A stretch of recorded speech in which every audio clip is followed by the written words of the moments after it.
So, hello everyone.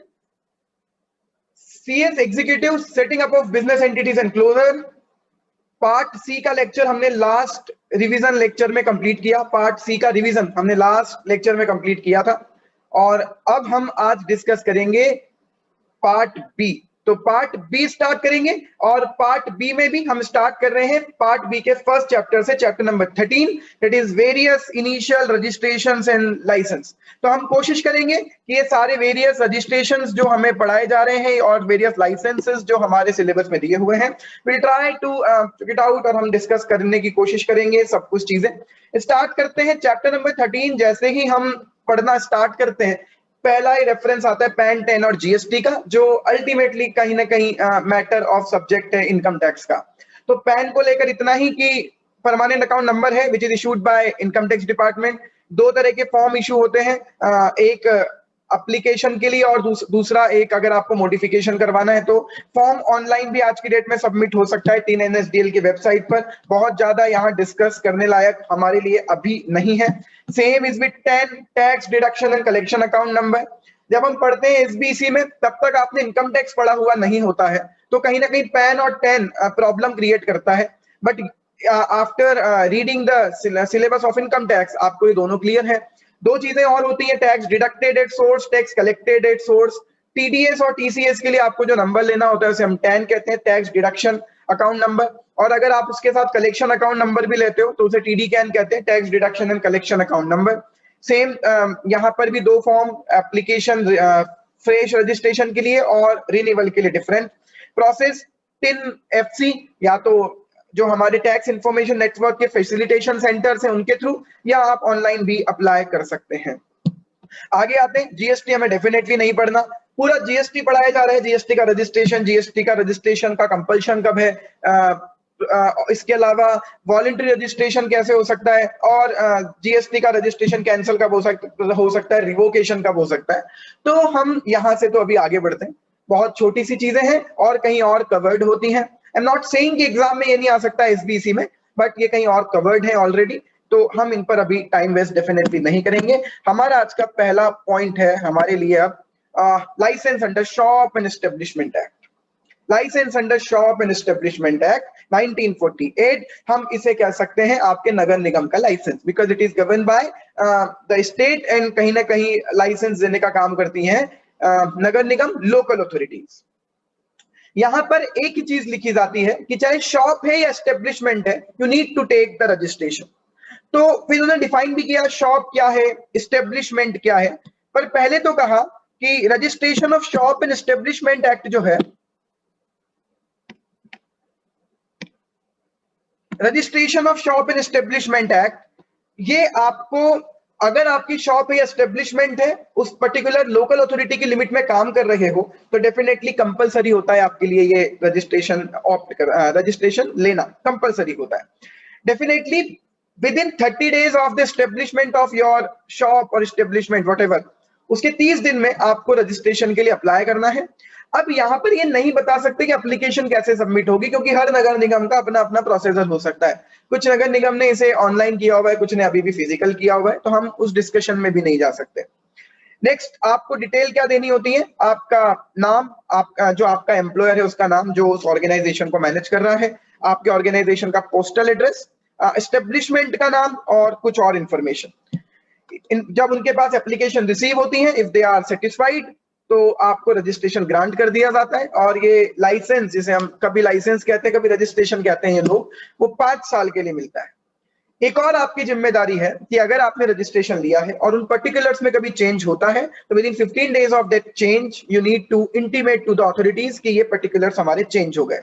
Next, अगर आपने shop या एस्टेब्लिशमेंट का रजिस्ट्रेशन लिया है और अब वो शॉप बंद कर रहे हो, तो बंद करने के बाद भी आपको इंटीमेट करना होगा। तो 3 चीजें हैं, शॉप खोलते वक्त, मॉडिफिकेशन अगर कुछ हो रहा है पर्टिकुलर्स में, और जब बंद कर रहे होता।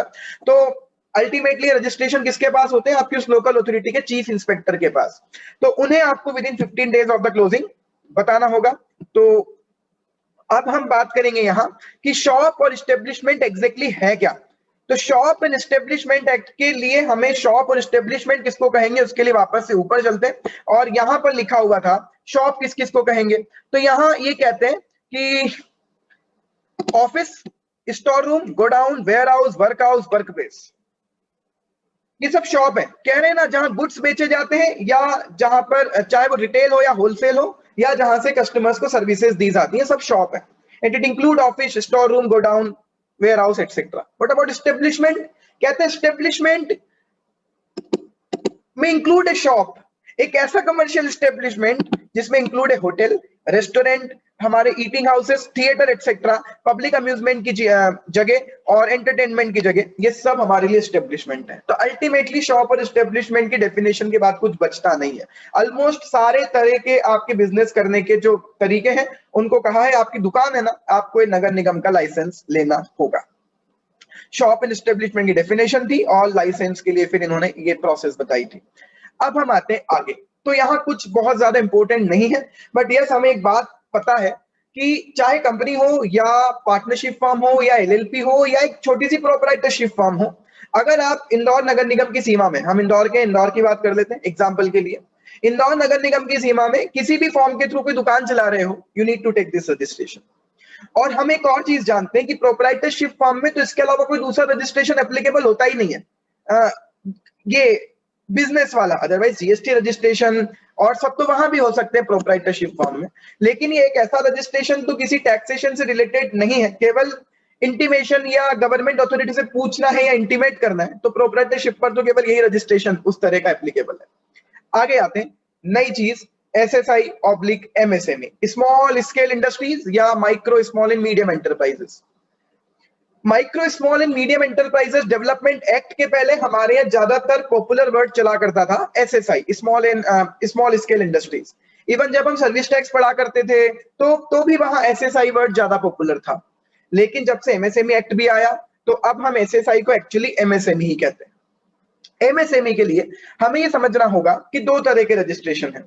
एक तो एमएसएमई का केवल ये रजिस्ट्रेशन है कि हम एमएसएमई हैं, और एक एमएसएमई का रजिस्ट्रेशन है कि हमसे भी टेंडर्स में माल खरीदो। तो एमएसएमई के रजिस्ट्रेशन में स्टूडेंट्स कंफ्यूज होते हैं कि दो दो रजिस्ट्रेशन क्यों है, तो इसका भी आप नोट समझ लीजिए, इसको नोट कर लेना। एक रजिस्ट्रेशन है जिसमें आप केवल रजिस्ट्रेशन इस बात का करवा रहे हो कि हम इंटीमेट कर रहे हैं साहब कि हम भी एमएसएमई है, हमारे इंटरेस्ट का भी ध्यान रखना, और जो एमएसएमई के बेनिफिट्स है वो हमको भी देना, उसके लिए आपको रजिस्ट्रेशन करवाना है। लेकिन एक रजिस्ट्रेशन जो होता है, तो ये किस चीज का रजिस्ट्रेशन है? हम कहते हैं इस चीज का रजिस्ट्रेशन है कि अगर आपको टेंडर्स में पार्टिसिपेट करना है तो गवर्नमेंट कह रही है यार स्मॉल स्केल वालों का एक अलग से डेटाबेस तैयार करो और यहां अपना रजिस्ट्रेशन करवा लो। तो जब भी गवर्नमेंट के कुछ डिपार्टमेंट टेंडरिंग एक्सेट्रा निकालेंगे या टेंडर्स निकालेंगे या प्रोक्योरमेंट करेंगे तो आपका डेटा ऑलरेडी उनके पास अवेलेबल रहेगा, तो आपको पार्टिसिपेट करने का एक आसान मौका मिलेगा। बट हम सबसे पहले रजिस्ट्रेशन डिस्कस करेंगे एमएसएमई का, वो रजिस्ट्रेशन जो केवल आपको एमएसएमई के बेनिफिट्स देने के लिए दिया जाता है। उसको पहले हम कहते थे उद्योग आधार, और अब हम उसे क्या कहते हैं, यू नो इट, अब हम उसे कहते हैं उद्यम रजिस्ट्रेशन। तो उद्यम रजिस्ट्रेशन की ही ये प्रोसेस है। उद्यम रजिस्ट्रेशन का टॉपिक स्टार्ट करते हैं। जून 2020 में सरकार ने फरमान जारी किया था कि जितने भी लोगों के पास उद्योग आधार है आप अपने आपका रजिस्ट्रेशन उद्यम रजिस्ट्रेशन में करवा लीजिए। तो उद्यम रजिस्ट्रेशन के लिए हमने कहा था कि ऑटोमेटिकली आप शिफ्ट नहीं हो पाओगे, आपको कंपलसरीली उद्यम रजिस्ट्रेशन लेना होगा, और उद्यम रजिस्ट्रेशन के लिए आपके पास 31 मार्च 2021 का टाइम है। तब तक सब लोग अपने उद्यम रजिस्ट्रेशन ले लें, जो नए लेना चाहते हैं वो भी, और जो एग्जिस्टिंग जिनके पास उद्योग आधार है वो भी उद्यम रजिस्ट्रेशन करवा लें।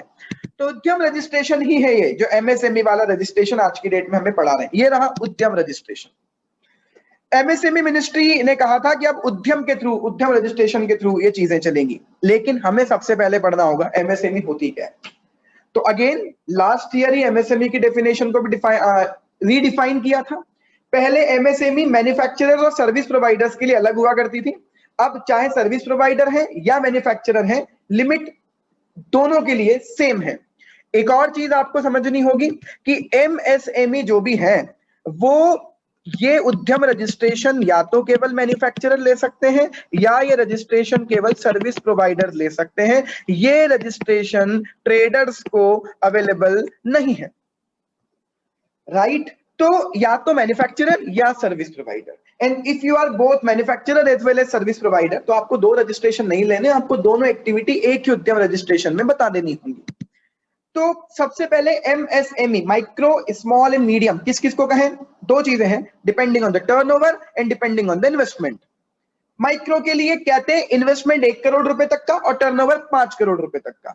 तो 1:5 का रेशियो एक तो आप याद रख लीजिए, और उसके बाद ना 1:5 का रेशियो याद रखो और केवल इन्वेस्टमेंट याद रख लो, टर्नओवर अपने आप आ जाएगा।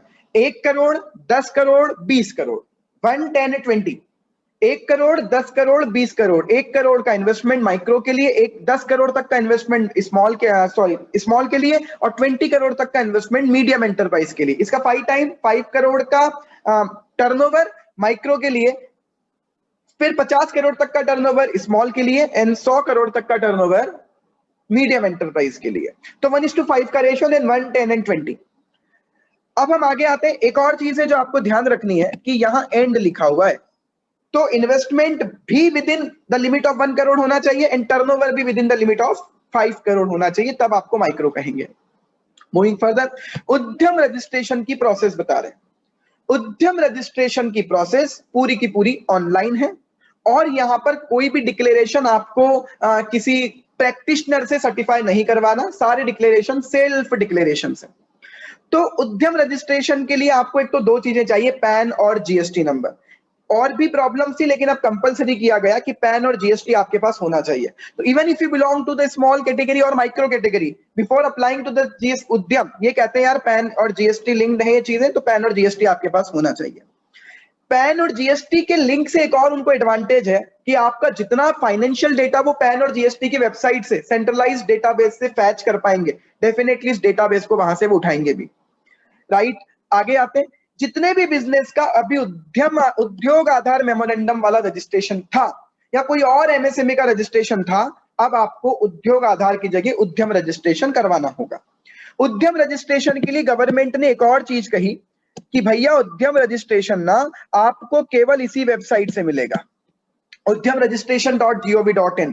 जिस तरह से कहते हैं ना हमारी कोई और शाखा नहीं है, तो there is no any other medium of this registration. Udyam registration.gov.in is the only portal जिसके थ्रू आपको रजिस्ट्रेशन के लिए अप्लाई करना चाहिए। आगे आते हैं, ना तो कोई ऑफलाइन एजेंसी है ना ही कोई ऑनलाइन एजेंसी है गवर्नमेंट की जो उद्यम रजिस्ट्रेशन आपका करवाए, तो किसी और को पैसे भी मत देना, आप खुद ही ऑनलाइन अप्लाई कर देना उद्यम रजिस्ट्रेशन के लिए। पैन, और 1 अप्रैल 2021 से कंपलसरी किया गया कि अगर आपको उद्यम रजिस्ट्रेशन लेना है तो पैन और जीएसटी दोनों कंपलसरी है।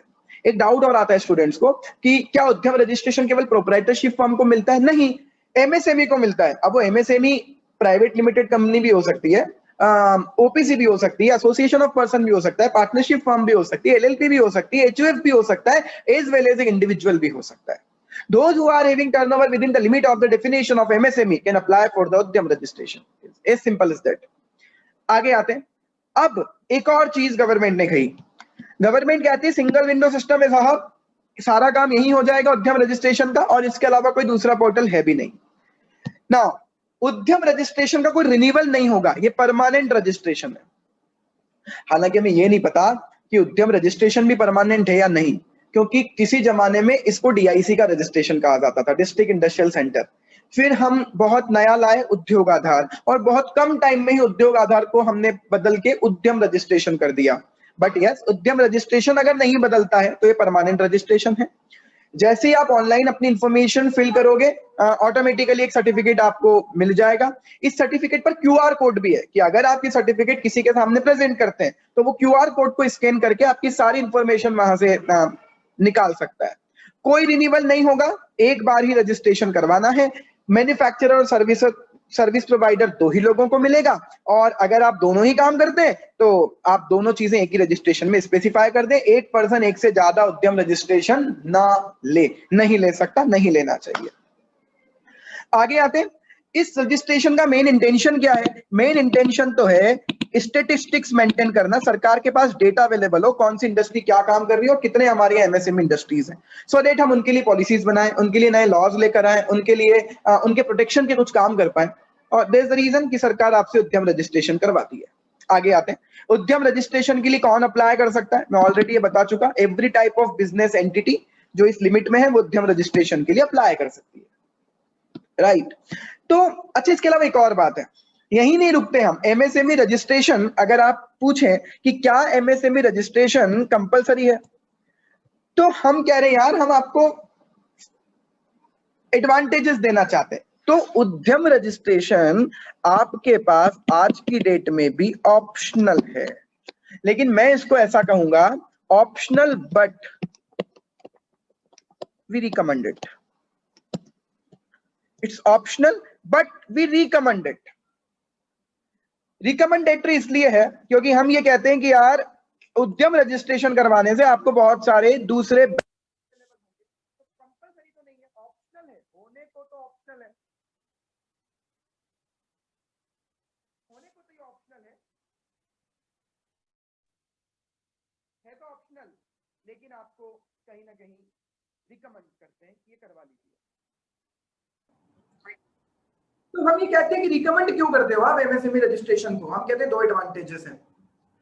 एक तो बड़ा एडवांटेज ये है कि गवर्नमेंट ने जो एमएसएमई डेवलपमेंट एक्ट बनाया उसमें प्रोविजन रख दिया है कि जितने भी लोग एमएसएमई से प्रोडक्ट खरीद रहे हैं 45 डेज में आपको एमएसएमई सप्लायर को पेमेंट करना है। If you are purchasing through MSME suppliers तो आपको 45 डेज में you need to make the payment. हमने कहा ठीक है, नहीं करोगे तो उनके पास कंसिलिएशन सेंटर्स हैं, बहुत सारे उनके पास ऑप्शंस अवेलेबल है, वो आपकी शिकायत कर सकते हैं। और फिर एक बार अगर उधर शिकायत हो गई तो वो विड्रॉ भी नहीं होती, फिर उधर से ही उसका रिजल्ट निकल कर आएगा। तो पहला एडवांटेज तो ये वाला है। और दूसरा एडवांटेज, गवर्नमेंट आपको बहुत सारे बेनिफिट्स या बहुत सारे रिलैक्सेशंस देती है, उसकी एक बड़ी सी लिस्ट है, डेफिनेटली हम वो लिस्ट भी डिस्कस करेंगे। तो ये हम ऑलरेडी कर चुके थे। बहुत सारे क्लेरिफिकेशंस दिए मिनिस्ट्री ने। इस क्लेरिफिकेशन में एक क्लेरिफिकेशन तो ये है कि क्या एग्जिस्टिंग उद्योग आधार वैलिड है? हमने क्लियर कहा 31 मार्च 2021 तक वैलिड है, ठीक है। तो आपको 31 मार्च के पहले ये डेफिनेटली इधर माइग्रेट होना ही पड़ेगा। नेक्स्ट, 30 जून के बाद, 31 मार्च के पहले 30 जून के बाद अगर मेरे उद्योग आधार में कोई मॉडिफिकेशन है, कहते हैं आप करवा लो। उद्योग आधार में कोई मॉडिफिकेशन है, डेफिनेटली आप करवा सकते हो। एक और चीज थी जो बहुत काम की है,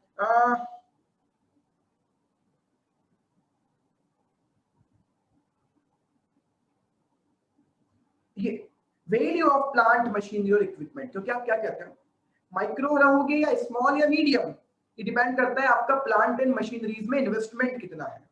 तो क्वेश्चन आता है, प्लांट एंड मशीनरीज में जो इन्वेस्टमेंट आप काउंट करते हो, वो प्लांट और मशीनरीज में इन्वेस्टमेंट आप एक्चुअल कॉस्ट पर काउंट करोगे? मैं आपको क्या लिखकर बताऊं?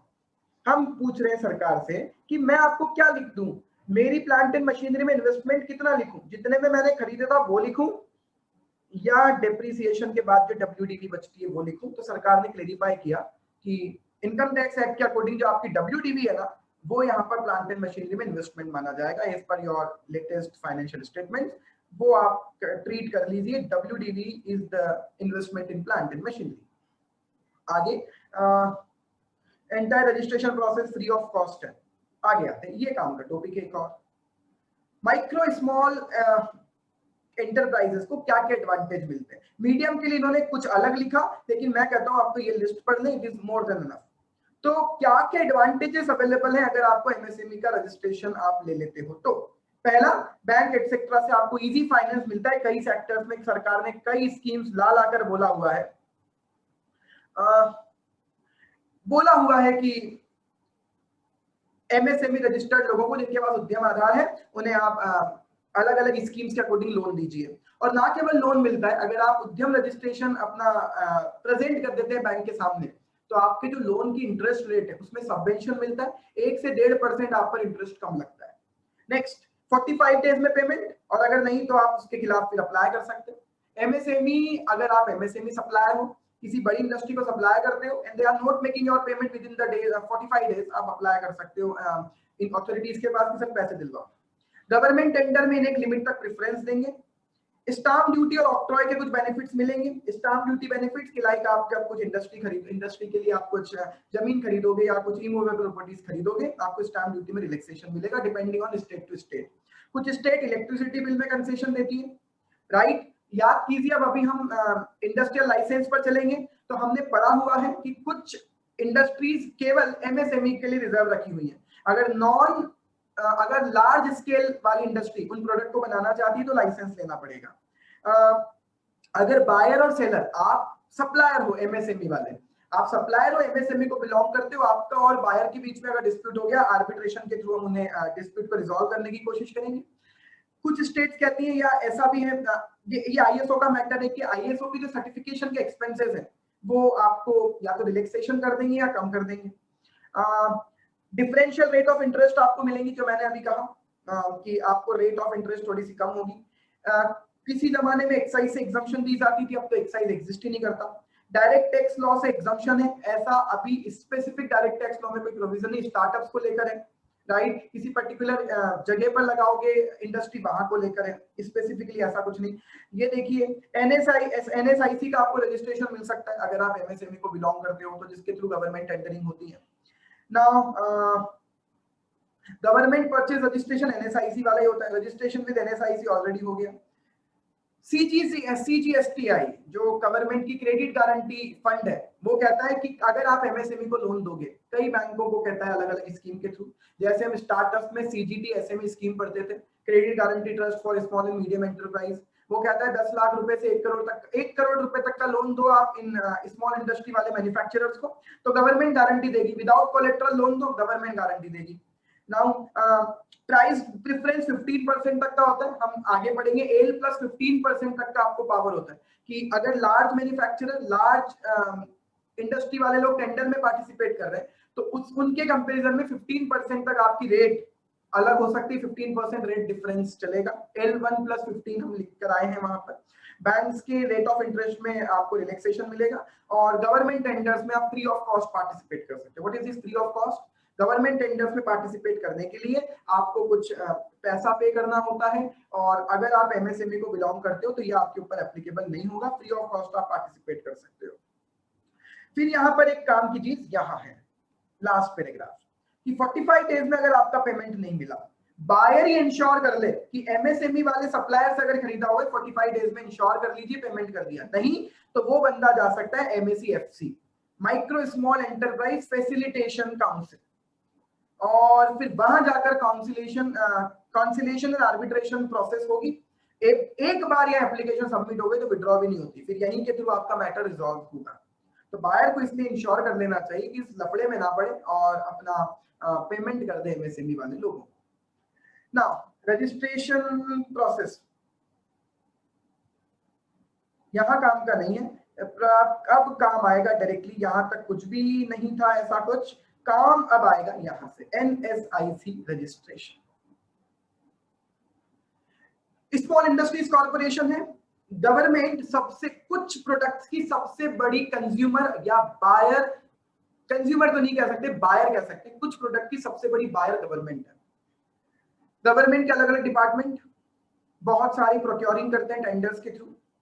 तो क्या इन्होंने कहा कि एक अथॉरिटी, एनएसआईसी को कहा कि यार हर टेंडर में ना, हर टेंडर अलग अलग अथॉरिटी निकालती है। पहली बात तो इन छोटे लोगों को पता नहीं चलता कब कब टेंडर आ रहे हैं।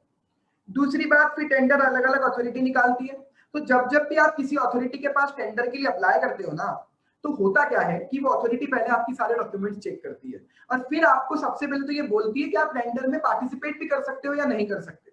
उसके बाद फिर आप टेंडर में पार्टिसिपेट कीजिए। एनएसआईसी ने कहा यार ये काम अब हमको दे दो। जितने भी एमएसएमई वाले लोग गवर्नमेंट टेंडर्स में पार्टिसिपेट करना चाहते हैं, हमारे पास कुछ बड़े छोटे बड़े मिला के बहुत 8-10 डिपार्टमेंट्स, इनकी प्रोक्योरिंग हमारे थ्रू होती है। आप एमएसएमई वाले लोग हमारे पास एनएसआईसी का रजिस्ट्रेशन करवा लो, तो एक बार में हम आपकी सारी चेकिंग कर लेंगे, and once you get registered with us, हम डायरेक्टली आपका डेटा इन डिपार्टमेंट्स को भेज देंगे, और फिर टेंडरिंग में आप पार्टिसिपेट कर लेना। लेकिन ये भी कंपलसरी नहीं है, ये भी आपको ऑप्शन है, आपके पास ऑप्शन है कि आप एनएसआईसी का रजिस्ट्रेशन लेना चाहते हैं या नहीं, बट लेते हैं तो टेंडरिंग में ही आपको हेल्प मिलेगी। तो एनएसआईसी रजिस्ट्रेशन मिलने के हर 2 साल बाद आपको रिन्यू करवाना होता है, और जनरली एनएसआईसी रजिस्ट्रेशन आपको काम करते हुए 1 साल हो जाए उसके बाद ही मिलता है। अगर 1 साल नहीं हुआ उसके पहले ही करवाना है तो प्रोविजनल रजिस्ट्रेशन मिलेगा, जिसको आपको बाद में फिर फाइनल करवाना होगा, राइट। अब यहाँ पे कुछ नाम लिखे होंगे, ये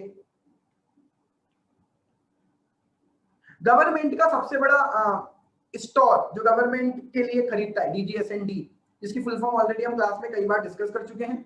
डायरेक्टर जनरल ऑफ जो गवर्नमेंट की डिस्ट्रीब्यूशन चेन है, गवर्नमेंट का जो सप्लाई वाला पार्ट है, जो स्टोर वाला डिपार्टमेंट है गवर्नमेंट का, वो है DGSND।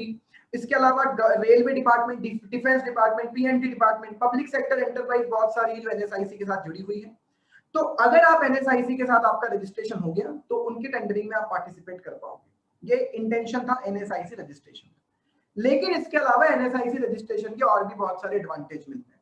एक तो आपको टेंडर से फ्री ऑफ कॉस्ट मिलेगा, वही टेंडरिंग में विदाउट एनी फीस पार्टिसिपेट कर सकते हो। दूसरा, टेंडर में पार्टिसिपेट करते वक्त आपको एक जमानत राशि, जिसे हम कहते हैं अर्नेस्ट मनी, डिपॉजिट करनी पड़ती है कि अगर आपको टेंडर मिला तो फिर आपको फॉलो करना पड़ेगा।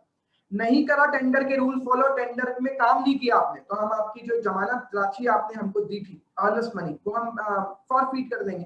तो NSIC रजिस्टर्ड MSME इंडस्ट्रीज को अर्नेस्ट मनी डिपॉजिट करने की जरूरत भी नहीं होती। इसके अलावा गवर्नमेंट कहती है, गवर्नमेंट का ये कहना है कि हम जितने भी लोग NSIC के थ्रू प्रोक्योर कर रहे हैं, मिनिमम 25% हमारी टेंडरिंग MSME के थ्रू होगी। तो 25% आपके लिए रिजर्व कर दिया, और प्राइस में भी प्रेफरेंस से 15% तक का डिफरेंस चलेगा, जिसको हम कहते हैं L1 + 15%। आप 15% डिफरेंस वाली प्राइस तक जा सकते हो। अदरवाइज तो टेंडर में टेंडर उसको मिलता है जो सबसे कम प्राइस दे, but if you belong to MSME 15% तक का प्राइस डिफरेंस भी आपके लिए चलेगा। L1 क्या है? नॉन स्मॉल वाले लोगों की कोट की हुई प्राइस, वहां से ज्यादा 15% आप अप्लाई कर सकते हो। तो ये दोनों पॉइंट हो गए, ठीक है। और लास्ट चीज, 358 आइटम, 358 आइटम ऐसे रिजर्व किए हुए गवर्नमेंट ने। 358 आइटम्स आर रिजर्व जो केवल SSI सेक्टर से ही प्रोक्योर करेगी गवर्नमेंट, राइट। आगे आते हैं, कौन से लोग अप्लाई कर सकते हैं NSIC रजिस्ट्रेशन के लिए? कहा है जिनके पास उद्योग आधार है, या आज की डेट में जिनके पास उद्यम रजिस्ट्रेशन है, वो सिंगल पॉइंट रजिस्ट्रेशन स्कीम के थ्रू NSIC के पास रजिस्ट्रेशन करवा लें, राइट।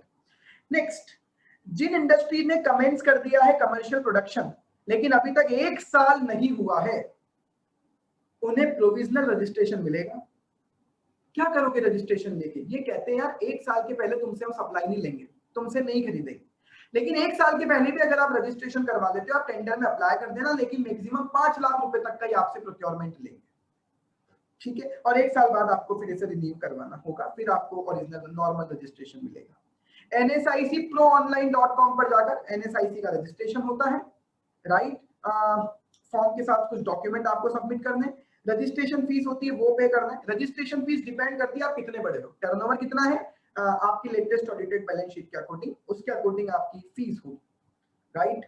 चलिए, ये खत्म हुआ NSIC का रजिस्ट्रेशन। आगे आते हैं। नेक्स्ट अब नाम आया ESIC registration with procedures and benefits. ESIC आप जानते हैं, एम्प्लॉय स्टेट इंश्योरेंस कॉर्पोरेशन। हम कहते हैं हर महीने आप छोटे एम्प्लॉयज की सैलरी में से कुछ पैसा खुद कंट्रीब्यूट करो, कुछ पैसा सैलरी में से काट के कंट्रीब्यूट करो, और इन लोगों को या इनकी फैमिली मेंबर को अगर कभी मेडिकल ट्रीटमेंट की जरूरत पड़ती है तो ESIC की डिस्पेंसरीज है, ESIC के हॉस्पिटल से वहां एडमिट हो जाए, इलाज भी फ्री में होगा कभी कभी तो, और इसके अलावा आपको मेडिसिन भी फ्री में मिलेगी। ना केवल एम्प्लॉय खुद बल्कि उसके फैमिली मेंबर्स भी। इसके लिए हर एम्प्लॉय को ESIC कार्ड मिलता है।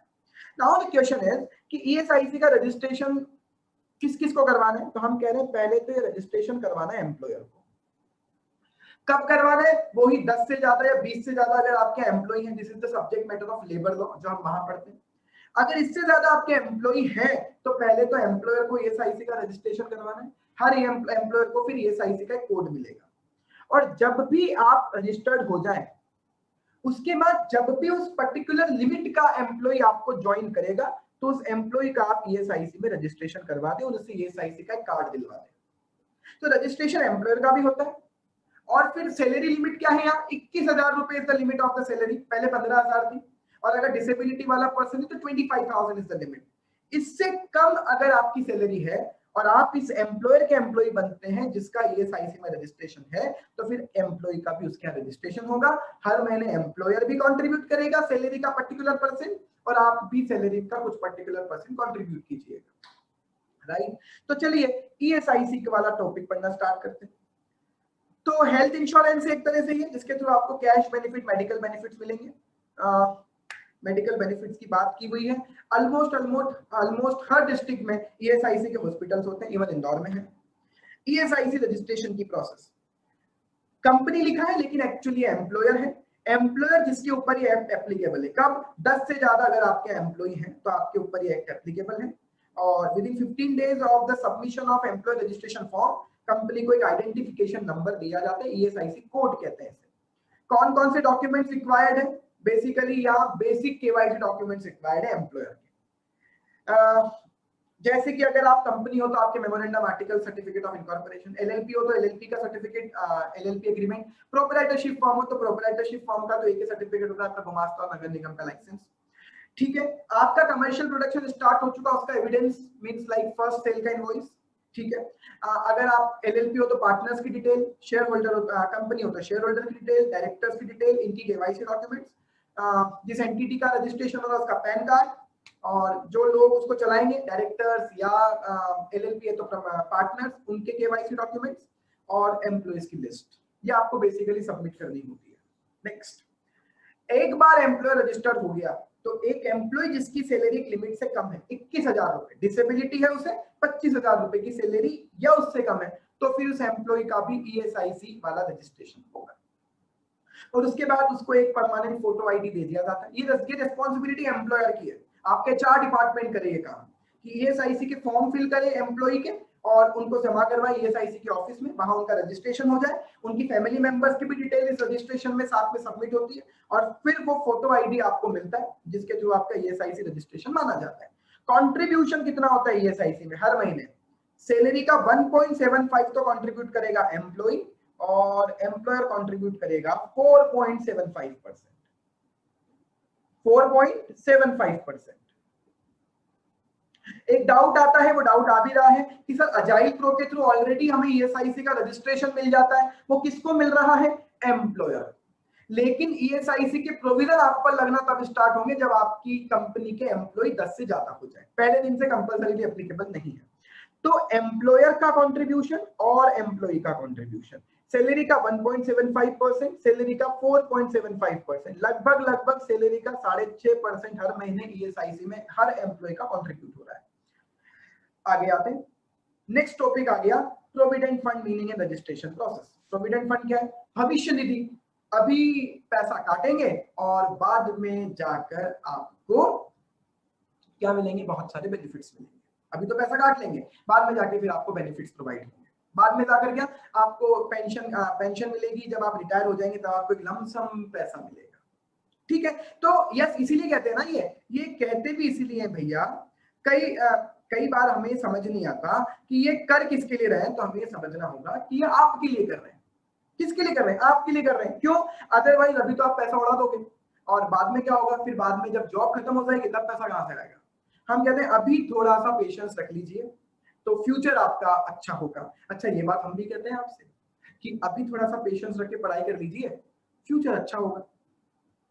अभी मत बनाइए गर्लफ्रेंड बॉयफ्रेंड, अभी सिंगल रहिए, बाद में मिंगल होने के बहुत सारे ऑप्शंस आपको मिलेंगे। मैं तो हमेशा ये क्लास में कहता हूं कि हम मना नहीं कर रहे कि आप संत बन के रहो, आप रह भी नहीं पाओगे, बट अभी मत करो, क्योंकि फिर क्या होता है ना कि फिर एक कहानी बन जाती है। अदरवाइज फिर अगर आप रिलेशनशिप में जाते हो, पेशेंस नहीं है आप में, अगर आप रिलेशनशिप में जाते हो पर अटेम्प्ट लगता है, ये एग्जाम वाले अटेम्प्ट।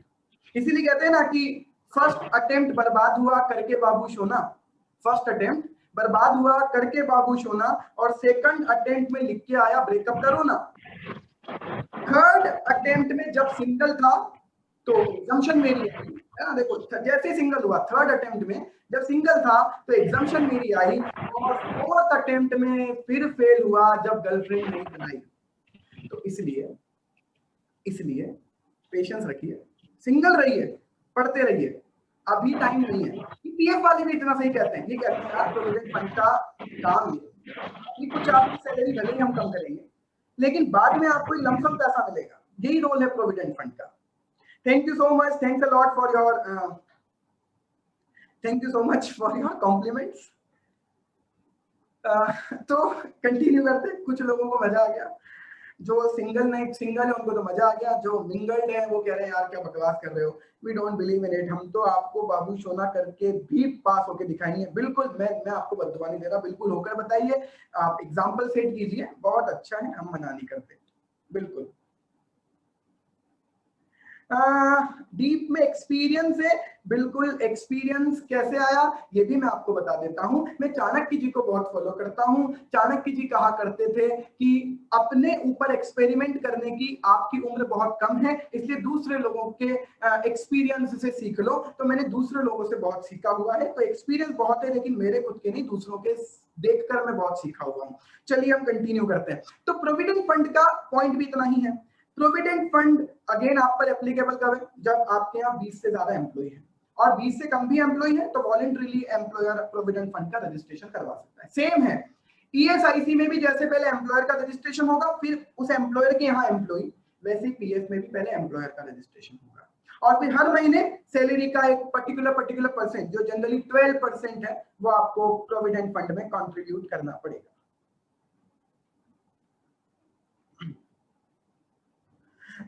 कुछ लोग पर्सनल क्वेश्चंस पूछ रहे हैं। हमारी कंपनी जब बनी थी तब हमारी कंपनी के बनते वक्त पीएफ और ईएसआईसी का रजिस्ट्रेशन अजाइल प्रो के थ्रू नहीं होता था, तब अजाइल प्रो चला भी नहीं करता था। तो अब ये सब बहुत सेंसिटिव बातें हैं जो आप कर रहे हो, इनका आंसर में लाइव सेशंस में और फिर वो भी जो यूट्यूब और सब जगह जाएगा वहां देना उचित नहीं समझता। चलिए तो हम आगे बढ़ते हैं। No personal questions. अब बढ़ते हैं आगे। ये कह रहे हैं कि 20 से कम भी हो आप रजिस्ट्रेशन करवा सकते हैं। रजिस्ट्रेशन के लिए क्या, फॉर्म के नंबर तो हम याद रखते नहीं, कितने फॉर्म के नंबर याद रखेंगे। तो आपको एक एप्लीकेशन फॉर्म सबमिट करना है पीएफ डिपार्टमेंट में, राइट, और पीएफ रजिस्ट्रेशन नंबर आपको अलॉट होगा। पीएफ अथॉरिटीज आपके इंस्पेक्शन भी कर सकती हैं और वेरीफाई कर सकती हैं जो डॉक्यूमेंट्स आपने सबमिट किए थे, and once they are satisfied आपको पीएफ अलॉटमेंट लेटर ग्रांट कर दिया जाता है। डॉक्यूमेंट कौन कौन से, डॉक्यूमेंट की लिस्ट बहुत बड़ी है, डॉक्यूमेंट्स की लिस्ट बहुत बड़ी है। तो मैं हर बार कहता हूं केवाईसी डॉक्यूमेंट्स याद रख लीजिए। पॉइंट नंबर 1 to 6 तक तो एंटिटी के डॉक्यूमेंट्स कि कंपनी हो तो मेमोरेंडम आर्टिकल, एलएलपी हो तो एलएलपी एग्रीमेंट, एचयूएफ हो तो एचयूएफ डीड, प्रोप्राइटरशिप फॉर्म हो तो बेसिक डिटेल्स, राइट। वो तो यहाँ डॉक्यूमेंट्स बहुत सारे हैं, तो आप कुछ काम की चीजें याद रख लें। एक तो आपका कमेंसमेंट हो गया ना, उसका प्रूफ यहाँ सबसे इंपॉर्टेंट होता है। तो फर्स्ट सेल का इनवॉइस, ठीक है। आपका इनकॉर्पोरेशन सर्टिफिकेट कंपनी हो तो कमेंसमेंट का सर्टिफिकेट आरओसी से मिलता है वो, अब तो ये भी कहाँ होता है। फिर उसके बाद कुछ काम की चीजें जो आप याद रख सकते हो, लाइसेंस और permission by the municipal authority, वही नगर निगम का लाइसेंस अगर है तो ये चीजें आप बेसिकली याद रख लें। मैं नहीं मानता कि इतने सारे स्पेसिफिक डॉक्यूमेंट आप याद कर पाओगे, I don't agree about it, तो इसे हम स्किप कर सकते हैं एज ऑफ नाउ। आगे आते हैं, एक बहुत इंपॉर्टेंट रजिस्ट्रेशन जो मुझे भी लगता है एग्जाम के लिए भी डेफिनेटली इंपॉर्टेंट है, एग्जाम के लिए भी इंपॉर्टेंट रजिस्ट्रेशन है, इंपॉर्टेंट टॉपिक है, फॉरेन कंट्रीब्यूशन रेगुलेशन एक्ट का registration, FCRA, foreign contribution regulation act. हम कहते हैं बिना इस रजिस्ट्रेशन के कोई भी नॉन गवर्नमेंट ऑर्गेनाइजेशन, कोई भी ट्रस्ट एक्सेट्रा बाहर से फॉरेन फंड एक्सेप्ट ना करे। तो इसी बात का रजिस्ट्रेशन होता है एफसीआरए का रजिस्ट्रेशन। क्या कह रहे हैं, कहते हैं yes, charitable trust society section 8 company that receive foreign contribution or donation from foreign sources are required to obtain registration, ठीक है। आगे आते हैं वो ऑर्गेनाइजेशन। अब यहां पर दो चीजें हैं, इन दो चीजों को भी पहले हम अलग से समझ लेते हैं। अगर आप या तो रजिस्ट्रेशन करवाकर फॉरेन कंट्रीब्यूशन रिसीव करें, या आप रजिस्ट्रेशन नहीं है फिर भी फॉरेन फंड एक्सेप्ट करना चाहते हो, तो हमारी होम मिनिस्ट्री है, उससे आप पहले अप्रूवल ले लीजिए। क्या कहते हैं उसे, प्रायर अप्रूवल रूट। यस, तो prior approval route is also there, वो भी आप यूज कर सकते हो, बट वो इतना इजी नहीं है फिर, और हर बार कैसे प्रायर अप्रूवल लेकर आओगे। तो बेटर है अगर आप रेगुलरली रिसीव करना चाहते हो, get the registration of FCRA, right. Preferable क्या है, नॉन प्रॉफिट ऑर्गेनाइजेशन, तीन ही फॉर्म में बनता है, ट्रस्ट, सोसाइटी, सेक्शन 8 कंपनी, तो प्रिफरेबल है वही इस चीज का रजिस्ट्रेशन है। नेक्स्ट, हर किसी को नहीं देंगे। फॉरेन कंट्रीब्यूशन रिसीव करके आप इंडिया में अच्छा करना चाहते हो तो पहले बिना फॉरेन कंट्रीब्यूशन के तो काम कर लो, क्योंकि अल्टीमेटली हमारा इंटेंशन क्या है, हम क्लास में बहुत अच्छे से डिटेल में डिस्कस कर चुके हैं। हम नहीं चाहते फॉरेन का कंट्रीब्यूशन यहाँ आए और उसके बाद फॉरेन के लोगों का एजेंडा यहाँ पर चले। अभी तो फॉरेन की तो सोशल मीडिया साइट्स हैं, ट्विटर, व्हाट्सएप, फेसबुक, इनसे ही हम बहुत परेशान हैं। इनके यूएस में रूल अलग होते हैं, यूके में रूल अलग होते हैं, इंडिया में रूल अलग होते हैं। यूएस में तो आप अपना ग्रीवेंस ऑफिसर रखोगे, लेकिन इंडिया में ग्रीवेंस ऑफिसर नहीं रखोगे। इंडिया की किसी गर्ल को प्रॉब्लम है कि मेरा गलत वीडियो चल रहा है, मेरा गलत मैसेज वायरल हो रहा है, उसे रोको, तो मैं अमेरिका में जाके कंप्लेन करूं, यहाँ ग्रीवेंस रिड्रेसल ऑफिसर बिठाओ यार। तो ऐसा कैसे कर सकते हो आप? करोड़ों रुपए कमा रहे हो यहाँ की पब्लिक की ज्वाइनिंग के थ्रू, तो यहाँ के लोगों के लिए कुछ करो। अब आपको भले ही बुरा लग रहा है, बट यह बहुत अच्छा स्टेप सरकार ने उठाया है। एक लिमिट तक ही तानाशाही सही जा सकती है। आप प्लेटफॉर्म और रेगुलेटर बनने की कोशिश मत करो, रेगुलेटर तो सरकार रहेगी, और ये वो सरकार नहीं है जो 5 लोग मिलके चला रहे हैं, ये वो सरकार है जिसके पास मेजोरिटी अवेलेबल है ऑलरेडी। तो ये सरकार तो कड़े कदम उठा सकती है, ये अब आया है ऊंट पहाड़ के नीचे, राइट। तो ऐसे ही हमने एफसीआरए में कह दिया कि हर किसी को नहीं देंगे। 5 साल का तो आपका पहला हिस्ट्री होनी चाहिए, ट्रैक रिकॉर्ड होना चाहिए 5 साल का, और उसमें हर साल आपने करीब करीब 10 लाख रुपए लास्ट 3 सालों में खर्च किए हो अपने ऑब्जेक्ट की फुलफिलमेंट के लिए। कैसे प्रूव करोगे? आपकी बैलेंस शीट, आपका इनकम एंड एक्सपेंडिचर नहीं, इनकम एंड एक्सपेंडिचर अकाउंट, आपको ऑडिटेड अकाउंट सबमिट करने पड़ेंगे रजिस्ट्रेशन के बाद, राइट। और अगर newly registered entity would like to receive foreign contribution, तो approval for specific activity, specific purpose, specific source can be made to the ministry of home affair. Prior permission mode से भी लेकर आ जाना। और एक बार रजिस्टर्ड होने के बाद रेगुलरली लाना चाहते हो तो एफसीआरए वाले रूल्स फॉलो कीजिए और ले आइए फॉरेन कंट्रीब्यूशन। अब फॉरेन कंट्रीब्यूशन के क्राइटेरिया क्या है? पॉइंट नंबर ए बहुत इंपॉर्टेंट है कि जो रजिस्ट्रेशन दिया जा रहा है, वो रजिस्ट्रेशन देते वक्त हम ये चीजें इंश्योर करेंगे। पॉइंट नंबर 1, जो एंटिटी रजिस्ट्रेशन ले रही है वो फिक्टिशियस या बेनामी नहीं है, एक्चुअल में काम कर रही है, एक्चुअल नाम से काम कर रही है। कभी भी हमने इन्हें कन्विक्ट या प्रोसिक्यूट नहीं किया है। धर्म परिवर्तन, रिलीजियन कन्वर्जन वाला आरोप कभी भी इन पर नहीं लगा है, या कन्विक्शन भी नहीं है, प्रोसिक्यूशन भी नहीं है। प्रोसिक्यूशन या कन्विक्शन एक और चीज का नहीं, कम्युनल टेंशन फैलाने का, धार्मिक उन्माद जिसे हम कहते हैं, कम्युनल टेंशन, डिसहार्मोनी फैलाने का अगर आपके कभी ऊपर आरोप लगाए, प्रोसिक्यूशन या कन्विक्शन, तो आपको अभी रजिस्ट्रेशन नहीं मिलेगा। अगर आपने कभी फंड्स का मिस यूटिलाइजेशन किया है तो आपको अभी एफसीआरए का रजिस्ट्रेशन नहीं मिलेगा। एक डाउट आता है एफसीआर और एफडीआई में डिफरेंस क्या है? एफसीआर और एफडीआई में कोई सिमिलरिटी नहीं है तो डिफरेंस करने की बात नहीं आती। फॉरेन डायरेक्ट इन्वेस्टमेंट, बिजनेस करने वाली कंपनियों में इन्वेस्टमेंट अगर फॉरेन से आ रहा है उसे एफडीआई कहते हैं। रुको, इंश्योरेंस सेक्टर में आएंगे, वहां एफडीआई भी पढ़ेंगे। बट जो एनजीओज हैं और उनको अगर डोनेशन मिलती है फॉरेन से, तो उनको उस डोनेशन को एक्सेप्ट करने के पहले जो रजिस्ट्रेशन लेना दैट इज एफसीआर। दोनों का सेक्टर ही अलग अलग है, हम डिफरेंस क्या, हम सिमिलरिटी नहीं है तो डिफरेंस क्या क्रिएट करेंगे। नेक्स्ट, आप अनडिजायरेबल पर्पस या पर्सनल गेन के लिए अगर पैसा लेकर आना चाहते हो, इंटेंशन दिखता है, आपको रजिस्ट्रेशन नहीं मिलेगा। आपने कभी अपने प्रोपेगेंडा के लिए कोई वायलेंट मेथड यूज किए हैं, आपको रजिस्ट्रेशन नहीं मिलेगा। एफसीआर एक्ट का आपने कभी वायलेशन किया है, ये रजिस्ट्रेशन नहीं मिलेगा। अगर आपको पास्ट में कभी फॉरेन कंट्रीब्यूशन रिसीव करने से प्रोहिबिट किया है, ये रजिस्ट्रेशन आपको अभी नहीं मिलेगा। और पर्सन अगर इंडिविजुअल है तो उस इंडिविजुअल का कभी कन्विक्शन नहीं हुआ हो, कभी भी उस पर कभी भी किसी भी तरह का आरोप नहीं लगा हो, और अगर वो नॉन इंडिविजुअल है तो यही चीज फॉलो करनी है उसके डायरेक्टर्स या पार्टनर्स, मतलब चलाने वाले लोगों को भी देखेंगे कि उनके ऊपर भी कोई गलत आरोप लगा हुआ नहीं होना चाहिए। नेक्स्ट, आपको क्या ध्यान रखना है? कौन को? जो फॉरेन कंट्रीब्यूशन रिसीव करने वाली संस्था है, ऑर्गेनाइजेशन, उसे क्या ध्यान रखना है कि आपके अभी तो हमने देखा कि हम रजिस्ट्रेशन देते वक्त ये देखेंगे, रजिस्ट्रेशन मिल गया, अब आपकी क्या जिम्मेदारी है कि आप कभी भी फॉरेन कंट्रीब्यूशन रिसीव करके कौन से काम ना करें। ऐसे काम ना करें जिससे भारत की एकता और अखंडता को नुकसान पहुंचे, भारत की सुरक्षा को खतरा हो, भारत की पब्लिक इंटरेस्ट, आम आदमी की लाइफ को खतरा हो, भारत की फ्रीडम या फेयरनेस ऑफ इलेक्शन, जिसकी वजह से इलेक्शन की फेयरनेस या फ्रीडम को खतरा हो, हमारे फॉरेन स्टेट के साथ जो मित्रपूर्ण व्यवहार है, फॉरेन फ्रेंड रिलेशन है, उन्हें खतरा ना हो। जैसे आप देखिए अभी कई लोग पूछते भी थे कि हमारे काम करने से कैसे कभी हमारे फॉरेन कंट्री के साथ रिलेशन खराब हो सकते हैं। आप देखिए ना, अरविंद केजरीवाल जी के बड़बोलेपन की वजह से एक ट्वीट किया कि सिंगापुर वेरिएंट बहुत खतरनाक है, सिंगापुर ने आंखें दिखा दी हमको, डांट दिया उनको। कौन सा सिंगापुर वेरिएंट? सिंगापुर वेरिएंट जैसा कोई वेरिएंट ही नहीं है भाई साहब, सोच समझ के बोलो। चुप हो गए ना। अगर उसी पर हम स्टैंड ले लेते, गवर्नमेंट कहती थी नहीं सिंगापुर वेरिएंट है, या इनकी बेइज्जती नहीं होती, तो सिंगापुर के साथ हमारे रिलेशन खराब हो गए होते। राइट।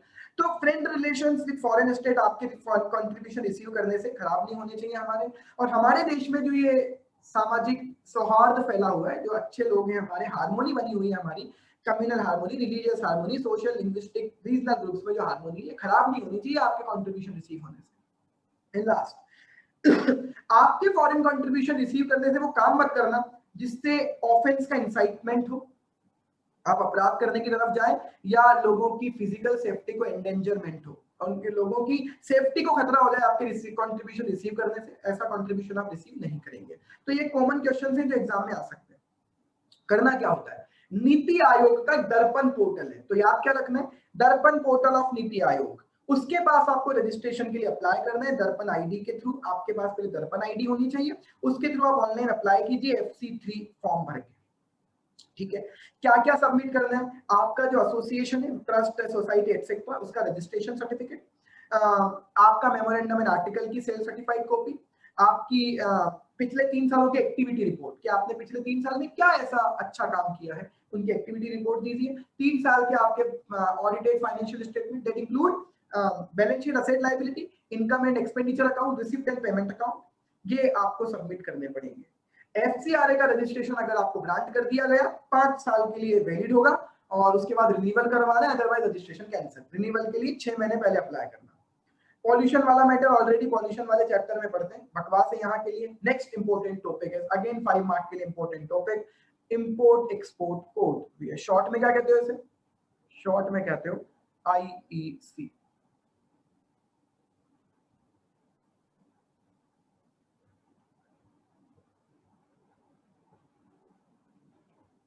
इंपोर्ट एक्सपोर्ट कोड किसको लेना है, the one who is either engaged in import or engaged in export or engaged in both of import as well as export। तो IEC कोड आपको लेना पड़ता है, import export code. Code word use करने की जरूरत नहीं, सी अपने आप में कोड के लिए लिखा हुआ है। कहाँ अप्लाई करना पड़ता है, directorate general of foreign trade, DGFT के अलग अलग जगह रीजनल ऑफिसेस होते हैं। मध्य प्रदेश में भोपाल में है और इंदौर में भी उनका ऑफिस हुआ करता था, बट अब जरूरत नहीं है क्योंकि अब ये रजिस्ट्रेशन ऑनलाइन होता है, टोटली ऑनलाइन। और इंस्टेंट आपको एप्लीकेशन सबमिट करते ही इंस्टेंट रजिस्ट्रेशन सर्टिफिकेट मिलता है। आपका जो 10 डिजिट का पैन है वही IEC का नंबर होता है। तो क्या सर बिना रजिस्ट्रेशन के पैन को IEC कह दूं, नहीं। इंपोर्ट एक्सपोर्ट के वक्त लिखोगे, फैच नहीं करेंगे डिटेल, वो कह देंगे फर्जी रजिस्ट्रेशन है। तो IEC रजिस्ट्रेशन है केवल और केवल, लाइसेंस नहीं है, पहली बात। दूसरी बात, पैन बेस्ड रजिस्ट्रेशन है, तो जो पैन है वही IEC आता है। और इधर आप अप्लाई कीजिए और जैसे ही चालान पे करो, फॉर्म भरो, उधर से इंस्टेंट आपको IE कोड का सर्टिफिकेट जनरेट होकर मिल जाएगा। इंस्टेंट रजिस्ट्रेशन, इससे ज्यादा जल्दी कुछ नहीं हो सकता। तो क्योंकि पेन बेस्ड है ना, तो कुछ 3-4 इंपॉर्टेंट डॉक्यूमेंट है, वो सबमिट कीजिए, आपका रजिस्ट्रेशन हो जाता है। जरूरत क्या है, इंपोर्ट और एक्सपोर्ट करते वक्त कोट करना होता है आपको। क्लियर कस्टम क्लियरेंस पर आपको कोट करना होता है। आप जानते हैं, आप अगर इंपोर्ट करने जाओगे तो आपको सबमिट करना पड़ता है एक डॉक्यूमेंट, एक्सपोर्ट करने जाओगे तो सबमिट करना पड़ता है एक डॉक्यूमेंट, बिल ऑफ लेडिंग, बहुत सारे ऐसे डॉक्यूमेंट्स हैं, है ना, जो आपने इंपोर्ट एक्सपोर्ट की प्रोसेस पढ़ी है।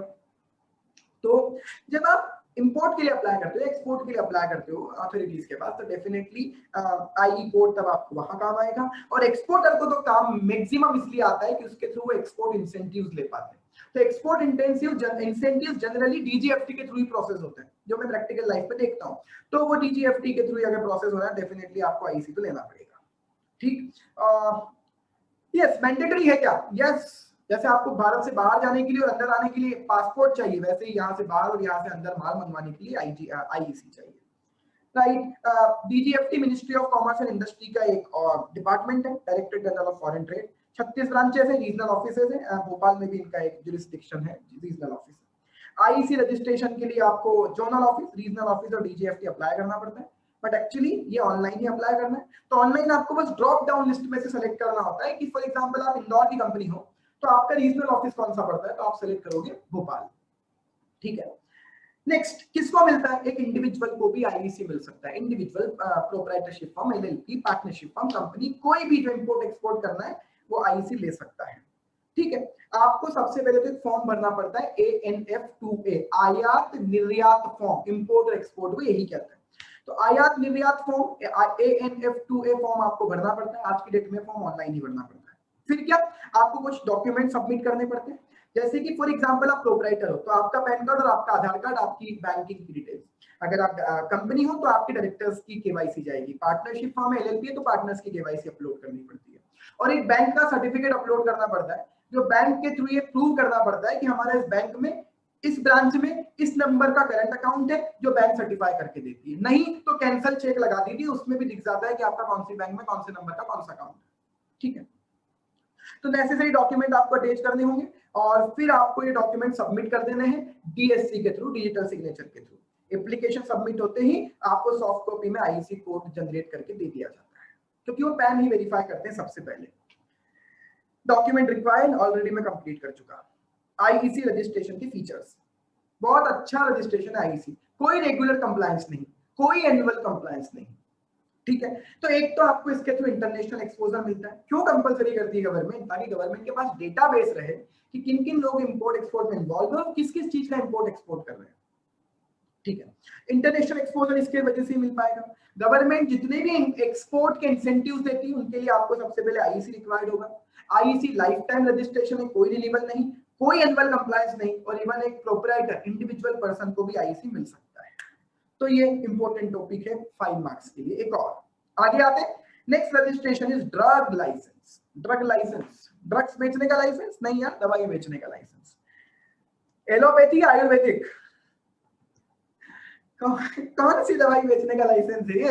एलोपैथी की आयुर्वेदिक, जो बढ़िया है उसका, एलोपैथी बढ़िया है, आयुर्वेदिक बढ़िया है। भगवान करे जो भी इस डिस्कशन में इन्वॉल्व होने सद्बुद्धि दे और उन्हें समझाने की कोशिश करे कि एलोपैथी और आयुर्वेदिक की लड़ाई मत करो यार, अभी शांति रहो, ये वर्ल्ड वॉर तुम बाद में भी कर लेंगे, है ना?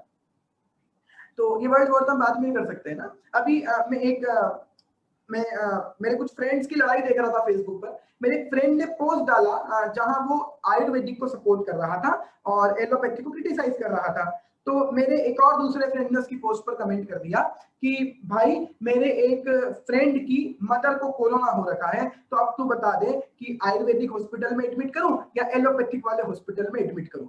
उसने तो एक सटायर किया था, व्यंग करा था, है ना? अब बोले भाई बता दे किसमें एडमिट करूं, तो बहुत आयुर्वेदिक को सपोर्ट कर रहा है, तो बता दे एलोपैथिक हॉस्पिटल में एडमिट करूं कोरोना के इलाज के लिए, आयुर्वेदिक हॉस्पिटल का है और कैसे इलाज होगा वहां? तो उसको बता था, मैंने मजे ले लिए। फ्रेंड ने आंसर किया, भाई तेरे फ्रेंड की मदर की तबीयत खराब है ना, तो तेरे फ्रेंड को डिसाइड करने दे कि एलोपैथिक हॉस्पिटल में एडमिट करना है आयुर्वेदिक में, तू क्यों उनके घर में पटेल बन रहा है? जबरदस्त होता है फेसबुक की दुनिया, बहुत इंटरेस्टिंग है। यस, आप केवल ऑब्जर्व कीजिए, बहुत मजा आएगा। तो एलोपैथिक या आयुर्वेदिक ड्रग ऑब्वियसली मेडिसिन की बात कर रहे हैं, है ना? एलोपैथिक की बात कर रहे हैं, वही बहुत है अभी तो हमारे लिए। ड्रग लाइसेंस में आप जानते हैं 2 तरह के लाइसेंस मिलते हैं, रिटेल ड्रग लाइसेंस और होलसेल ड्रग लाइसेंस। इसके लिए पढ़ाई का होना जरूरी है, इसके लिए पढ़ाई का होना जरूरी नहीं है, हमने अच्छे से देखा है, राइट? तो ड्रग लाइसेंस डेफिनेटली लाइसेंस है, इसके बिना आप काम नहीं कर सकते, आप परमिशन ले रहे हो अथॉरिटीज से। कौन देता है permission? Central drug standards authority है या स्टेट ड्रग स्टैंडर्ड अथॉरिटी है। ठीक है, तो generally state drugs standard authorities होती है जिनके पास आपको अप्लाई करना पड़ता है। तो स्टेट ड्रग कंट्रोल ऑर्गेनाइजेशन अलग है, सेंट्रल ड्रग कंट्रोल ऑर्गेनाइजेशन अलग है। ठीक है, तो ड्रग लाइसेंस की हम पॉइंट पर आ जाते हैं। ठीक है, रिटेल ड्रग लाइसेंस आप जानते हो उसको ही मिलेगा जिसने फार्मा में कुछ डिग्री हासिल की हुई, like B pharma, bachelor of pharmacy. ठीक है, ड्रग लाइसेंस ऑब्टेन करने के लिए आपके पास एक दुकान होनी चाहिए, चाहे किराए पर। कितनी? Minimum 10 square metre, 10 square feet नहीं, 10 स्क्वायर मीटर, बहुत बड़ा, मतलब वो बड़ा होता है। ठीक है, to start a medical shop, pharmacy या होलसेल आउटलेट। अगर फार्मेसी बिजनेस रिटेल और होलसेल दोनों का है तो फिर आपको 15 स्क्वायर मीटर कम से कम जगह आपको ऑक्यूपाई करनी पड़ेगी। स्टोरेज फैसिलिटी, यस, आपकी दुकान में रेफ्रिजरेटर, एयर कंडीशन होना चाहिए, क्योंकि कई दवाइयां, कई कई वैक्सीन केवल आपको फ्रीज में रखनी होती है, एक पर्टिकुलर टेम्परेचर में रखनी होती है। स्पुतनिक को ले लो, है ना, रशियन है, तो डेफिनेटली उसका भी एक टेम्परेचर उसको मेंटेन करना होगा। तो डेफिनेटली कहाँ मिलेगी, कैसे मिलेगी? तो हॉस्पिटल्स में आएगी स्पुतनिक थोड़े दिनों बाद। टेक्निकल स्टाफ, होलसेल का लाइसेंस अगर है तो रजिस्टर्ड फार्मासिस्ट की प्रेजेंस में होना चाहिए। ठीक है, या उस पर्सन की प्रेजेंस में होना चाहिए जो ग्रेजुएट है और 1 साल का एक्सपीरियंस है ड्रग वाले बिजनेस में, ड्रग मतलब ये दवाइयां, ड्रग मतलब दीपिका पादुकोण और बॉलीवुड इंडस्ट्री वाला ड्रग नहीं। और या उसने सीनियर सेकेंडरी पास किया हुआ 400 का एक्सपीरियंस है, तो यहाँ इतनी टेक्निकल नॉलेज की जरूरत नहीं। लेकिन रिटेल में कहते हैं कि रिटेल में दुकान पर हमेशा वो व्यक्ति हो, उसकी प्रेजेंस में ही रिटेल वाली दवाइयां बिकनी चाहिए जिसके पास जो रजिस्टर्ड फार्मासिस्ट है।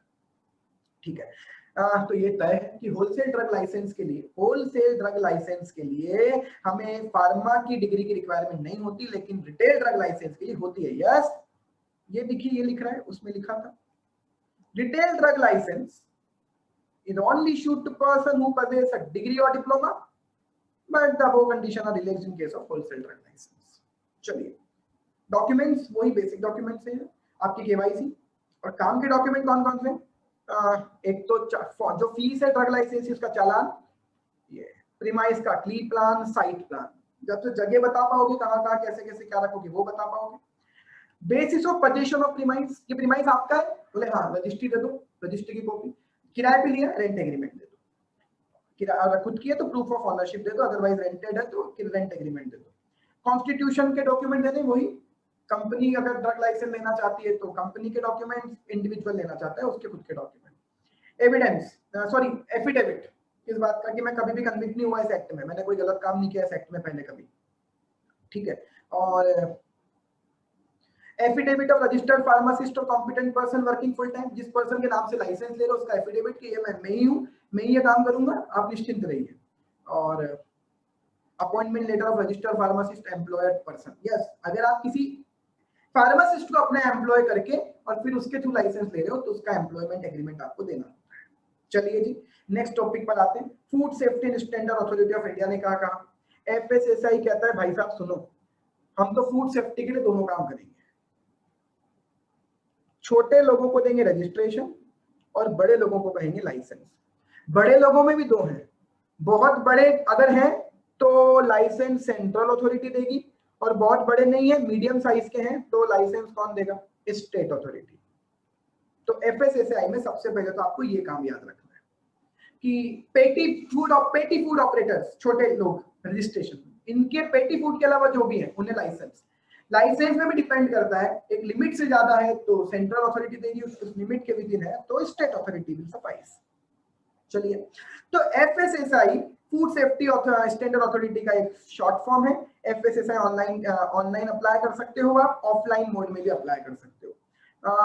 एफएसएसआई का रजिस्ट्रेशन सबको चाहिए, चाहे आप मैन्युफैक्चरर हो फूड के, या आप स्टोरेज करते हो, या भले ट्रांसपोर्टेशन करते हो या डिस्ट्रीब्यूशन करते हो फूड प्रोडक्ट्स का, आपके ऊपर एप्लीकेबल है।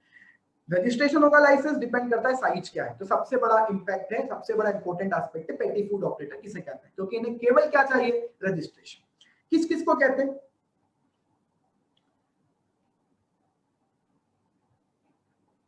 अच्छा, पहले तो किन किन को चाहिए? Manufacturer, seller of any article of food himself और अ पेटी रिटेलर, होकर, it in rent vendor, temporary store holder, ये सब छोटे लोग हैं पेटी फूड ऑपरेटर्स। दूसरा, अगर आप किसी धार्मिक या सोशल गैदरिंग में भी डिस्ट्रीब्यूट कर रहे हो, देन अगर उस एम्प्लॉय ने छोड़ दिया है बेटा तो डेफिनेटली आपका लाइसेंस खत्म हो जाएगा, आपको इंटीमेट भी करना पड़ेगा, नहीं करोगे तो उल्टा ड्रग एक्ट में, ड्रग रजिस्ट्रेशन एक्ट में आपका वायलेशन है। तो सोशल गैदरिंग या रिलीजियस जगह पर भी फूड डिस्ट्रीब्यूट कर रहे हो, सब भंडारे वाले भी टेक्निकली तो कवर्ड है, एक्सेप्ट कैटरर भले ही है पर कैटरर कुछ नहीं कर रहा है ना, तो कैटरर को यहाँ इंक्लूड नहीं करेंगे। अदर फूड बिजनेस, इसमें यहाँ काम की चीज है, जिनका टर्नओवर 12 लाख रुपए तक है ना, टेक्निकली वो पेटी फूड ऑपरेटर है। दूसरा, उनकी प्रोडक्शन कैपेसिटी 100 किलोग्राम पर लीटर या 100 लीटर पर डे तक होनी चाहिए। ठीक है, अगर वो डेयरी वाले लोग हैं तो 500 लीटर पर डे की उनकी दूध की हैंडलिंग होनी चाहिए, इतने, इससे ज्यादा है तो आप पेटी फूड ऑपरेटर नहीं हो। अगर आप स्लॉटर हाउस हो तो 2 बड़े एनिमल, तो 10 छोटे एनिमल या 50 पोल्ट्री बर्ड जितनी प्रोसेस करने की आपकी कैपेसिटी है तो आप पेटी फूड ऑपरेटर है।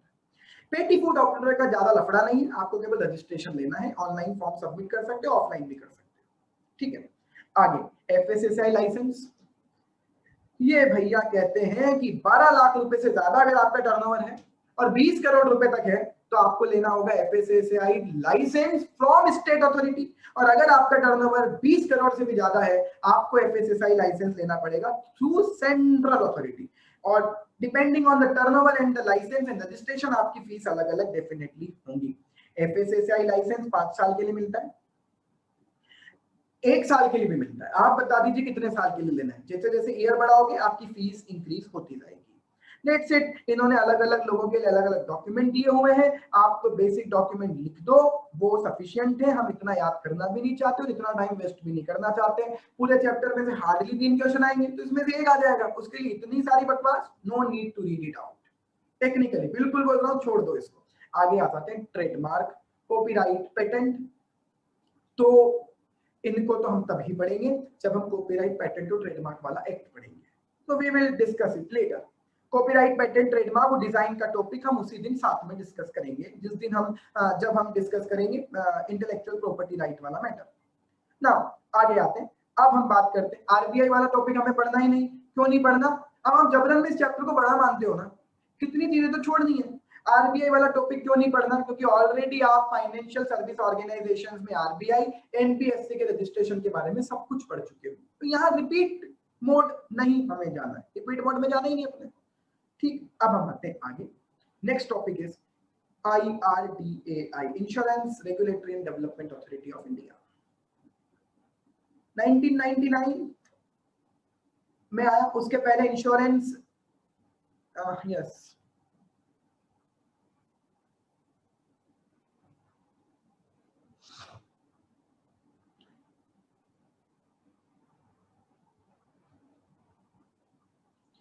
तो उसके पहले इंश्योरेंस सेक्टर कौन रेगुलेट करता था? तो हमने कहा कि उसके पहले था कंट्रोलर ऑफ इंश्योरेंस जो रेगुलेट करता था। 1999 के बाद IRDA। एक टॉपिक इंपॉर्टेंट है, IRDA काम क्या करता है, तो इसको पढ़ने की जगह ऐसे ही समझ लें। इंश्योरेंस कंपनीज को रजिस्ट्रेशन देने का काम, उनको रेगुलेट करने का काम। इंश्योरेंस की जो स्कीम्स होती है ना, इंश्योरेंस कंपनी की अलग अलग स्कीम होती है, वो पहले IRDA अप्रूव करता है। इंश्योरेंस कंपनीज की जो ब्रोकर्स हैं उनका रजिस्ट्रेशन भी IRDA के पास होता है। इंश्योरेंस कंपनीज की बैलेंस शीट कैसे बनेगी? कंपनीज एक्ट के अकॉर्डिंग नहीं बनती, अलग से इनका अलग चलता है, तो उनकी फाइनेंशियल रिपोर्टिंग के नॉर्म्स IRDA डिसाइड करता है। पॉलिसी होल्डर्स का पैसा कैसे सुरक्षित रहे, जैसे इन्वेस्टर का पैसा कैसे सुरक्षित रहे, उसके लिए से भी नए नए रूल्स लाती है, वैसे यहाँ IRDA लाता है। और नेक्स्ट, इंश्योरेंस कंपनी को सॉल्वेंसी मार्जिन मेंटेन रखना होता है, कुछ पैसा तुम्हारे पास रहे सॉल्वेंसी के फॉर्म में, तो वो मेंटेन कर रहे हो नहीं, ये सब IRDA देखता है। IRDA एक्चुअली कर क्या रहा है?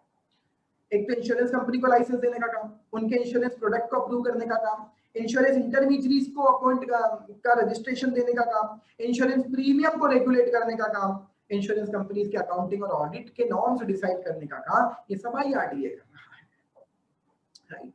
आगे आते हैं IRDA के रजिस्ट्रेशन की प्रोसेस।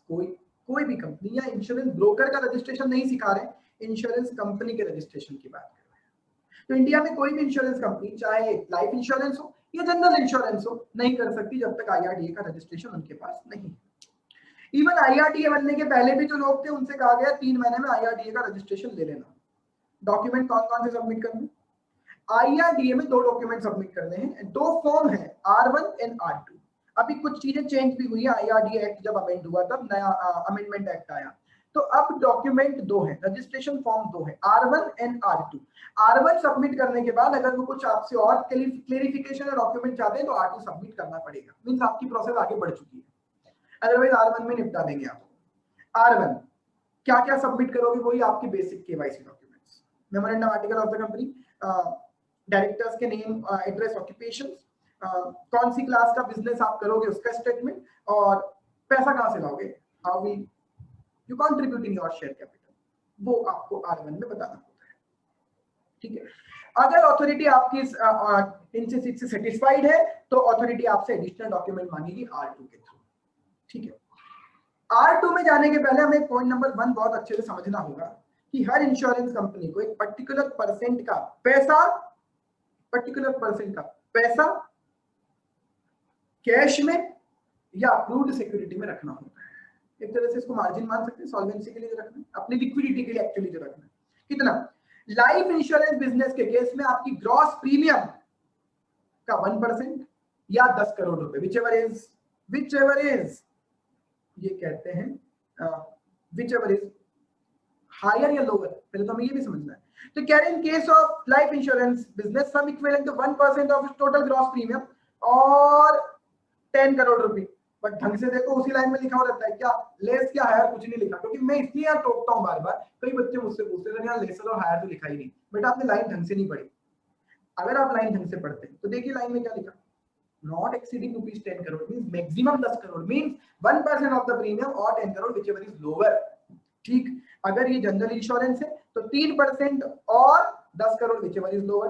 अगर ये री इंश्योरेंस बिजनेस है अमाउंट बढ़ेगा 20 करोड़ रुपए। इंश्योरेंस बिजनेस बड़ा होता है, आप इंश्योरेंस कंपनी का इंश्योरेंस कर रहे हो, इंश्योरेंस कंपनी जो इंश्योरेंस कर रही है उनका आप इंश्योरेंस कर रहे हो।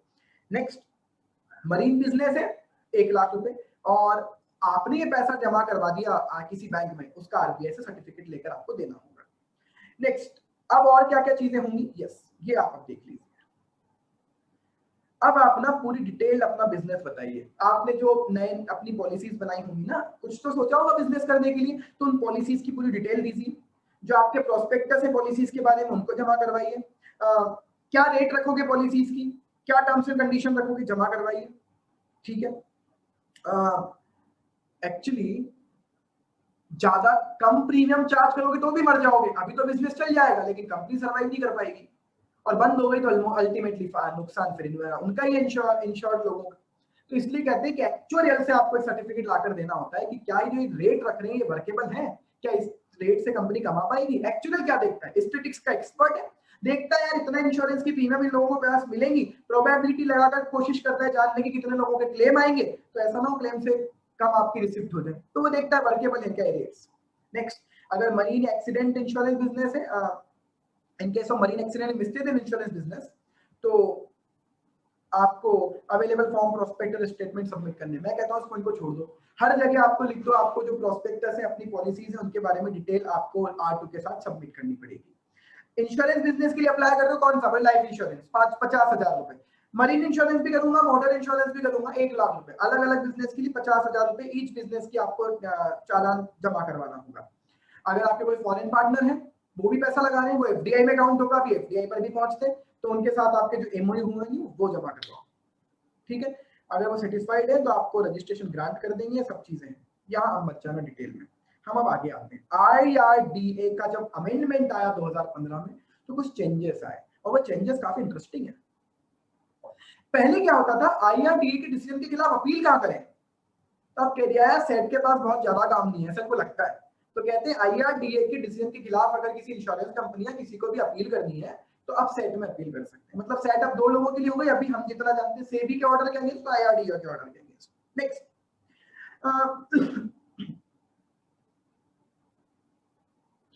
आप अब एप्लीकेशन दे सकते हो life insurance business, general insurance business, health insurance business या री इंश्योरेंस बिजनेस, तो सबके लिए आप एक साथ एप्लीकेशन सबमिट कर सकते हो। काम की चीज यहाँ है। एक्चुअली यहाँ एक प्रॉब्लम भी है, वो आगे जाकर डिस्कस करेंगे। पहले यहाँ जो लिखा है वो समझ लेते हैं। 26% से ज्यादा अगर तुम्हारी इंश्योरेंस कंपनी में एफडीआई हो रही है, कितने से ज्यादा, 26 से ज्यादा, तो आपको फॉरेन इन्वेस्टमेंट प्रमोशन बोर्ड की क्या लेकर आनी है, अप्रूवल। 26% से ज्यादा अगर एफडीआई है आपके यहाँ, तो you need to get the approval of FIPB, foreign investment promotion board. अब वो 49 कैसे हो गया उसको आगे जाके जिक्र करेंगे। तो ये नया अमेंडमेंट आया, 26 से ज्यादा होने पर रजिस्ट्रेशन एप्लीकेशन के साथ FIPB के अप्रूवल भी लगाना। अब क्वेश्चन ये है एफडीआई काउंट कैसे करेंगे, किस चीज को आप एफडीआई मानोगे, एफडीआई काउंट मतलब एफडीआई मानोगे किस चीज को। आपके तो सर इसमें क्या प्रॉब्लम है, जिस भी पर्सन ने कंपनी में पैसा लगाया, शेयर कैपिटल में कंट्रीब्यूट किया, and if he belong to foreign country, FDI है। पर ये कहते हैं इसमें एक और चीज इंक्लूड है, वो पॉइंट नंबर P में कवर है। पहले तो पॉइंट नंबर 1 पढ़ लेते हैं। कहते हैं quantum of paid up share capital held by foreign investor including foreign venture capital investor in the applicant company. तो आपकी इंश्योरेंस कंपनी में जो फॉरेन के लोगों ने पैसा लगाया, चाहे इंडिविजुअल हो या कंपनी हो, वो foreign direct investment share capital में जिसने कंट्रीब्यूट किया। लेकिन इसमें एक और चीज इंक्लूड है। अब यहाँ क्लास में भी डाउट होता है, आई बिलीव यहाँ डिवीजन में भी डाउट आएगा, इसलिए मैं क्लियर कर देता हूँ। Mister X belong to foreign, mister X UK का है, मिस्टर एक्स की एक सब्सिडरी इंडिया में XYZ लिमिटेड, और इस मिस्टर एक्स ने भी पैसा लगाया इस इंश्योरेंस कंपनी में, और वो था 2%, इसकी कैपिटल का 2% ही पैसा लगाया था एक्स ने, तो एफडीआई 2% काउंट होगा। लेकिन सब्सिडरी ने 28% पैसा लगा रखा है, तो हम कहेंगे एफडीआई 30% है, ये भी एफडीआई काउंट होगा। सर क्या बात कर रहे हो, ये जो सब्सिडरी है ये तो इंडियन कंपनी है, बड़ी सब्सिडरी किसकी है? मिस्टर एक्स भी हटा दूं, मिस्टर एक्स भी क्यों लिखता हूं, XYZ इनकॉर्पोरेशन, यूके की कंपनी, इसने तो 2% ही लगाया, लेकिन इसने अपनी सब्सिडरी की तो 28% लगाया, एफडीआई 30 काउंट होगा। मतलब क्या, फॉरेन के लोगों ने जो पैसा लगाया आपकी शेयर कैपिटल में वो एफडीआई में काउंट होगा। इसके अलावा जिन इन्वेस्टर ने डायरेक्ट इन्वेस्टमेंट किया, उन्होंने अगर अपनी सब्सिडरी के थ्रू, अपने प्रमोटर ग्रुप के थ्रू इन्वेस्टमेंट किया तो भी एफडीआई में काउंट होगा। इसका मतलब क्या हर फॉरेन की सब्सिडरी अगर कंपनी में पैसा लगाया उसे एफडीआई में काउंट करोगे? नहीं, लेकिन फॉरेन की वो सब्सिडरी, अगर ये सब्सिडरी इंश्योरेंस कंपनी में पैसा लगा रही है और ये सब्सिडरी उस बंदे की सब्सिडरी है जो ऑलरेडी कंपनी में एफडीआई कर चुका है, मतलब नॉन रिलेटेड बंदे की इंडिया में सब्सिडरी है, फॉरेन के बंदे की इंडिया में सब्सिडरी है, वो इंश्योरेंस कंपनी में पैसा लगा रही है, एफडीआई में काउंट नहीं। मतलब फंडा क्या है? फंडा ये है कि जो डायरेक्ट इन्वेस्टर है ना, डायरेक्ट इन्वेस्टर का इन्वेस्टमेंट कितना है? 2%। डायरेक्ट इन्वेस्टर की जो इनडायरेक्ट शेयर होल्डिंग है ना, डायरेक्ट इन्वेस्टर की इनडायरेक्ट शेयर होल्डिंग कैसे, कि जिसने डायरेक्ट इन्वेस्टमेंट किया हुआ है वो अगर अपनी सब्सिडरी के थ्रू, है ना, या इसकी प्रमोटर ग्रुप के थ्रू इंश्योरेंस कंपनीज में इन्वेस्टमेंट कर रहा है तो वो भी एफडीआई में काउंट होगा। It means her indirect investment FDI में काउंट नहीं होगा, जिनका डायरेक्ट इन्वेस्टमेंट है वो इनडायरेक्ट इन्वेस्टमेंट कर रहे हैं वो एफडीआई में काउंट होगा। देखो यही लिख रहे हैं, proportion of paid up capital held by और कंट्रोल्ड बाय सच मतलब कौन, जिसका ऊपर वाला investment, direct investment by such foreign investor either by itself और थ्रू इट्स सब्सिडरी। तो बस ये यहां पर एफडीआई की काउंटिंग है, लेकिन ये प्रोविजन इंडियन प्रमोटर या इंडियन इन्वेस्टर जो बैंकिंग कंपनी है या पीएफआई है उन पर एप्लीकेबल नहीं होगा। ठीक है, आगे कुछ काम का नहीं, IRDA R1 आ गया, R2 आ गया। अब एक और बात की जा रही है,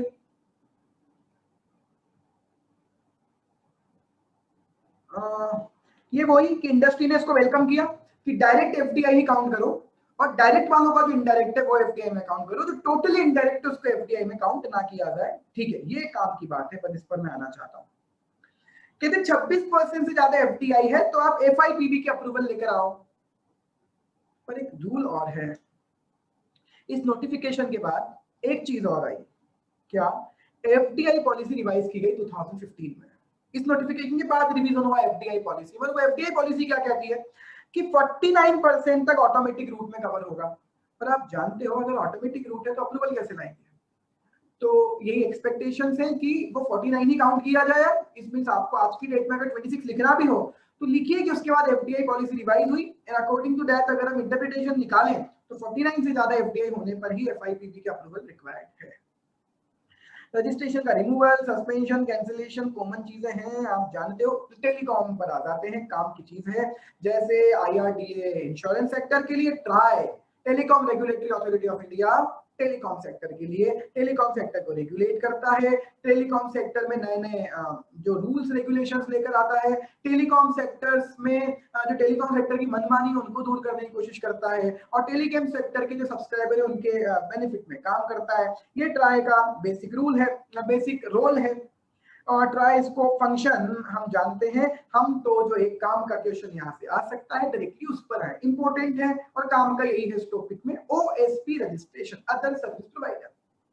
मतलब ये समझ लीजिए कि ट्राई का रजिस्ट्रेशन तो टेलीकॉम कंपनीज को लेना है। अब वो तो गिनी चुनी 5 है, 5-7 है, 10 होंगी, हमें उनके लिए नहीं पढ़ा रहे हैं, हमें पढ़ा रहे हैं कि जो टेलीकॉम की चीजें यूज करके, टेलीकॉम वाला इंफ्रास्ट्रक्चर यूज करके जो दूसरे सर्विस प्रोवाइडर्स हैं, tele banking, tele medicine, tele shopping, tele education, आपके कॉल सेंटर्स, BPO, ये ट्राई के थ्रू रेगुलेट होंगे और इनको कहा जाएगा OSP, अदर सर्विस प्रोवाइडर। ये सबसे ज्यादा चलते हैं टेलीकॉम सेक्टर में, ये बहुत लोग हैं। तो हम उनकी बात करते हैं डायरेक्टली।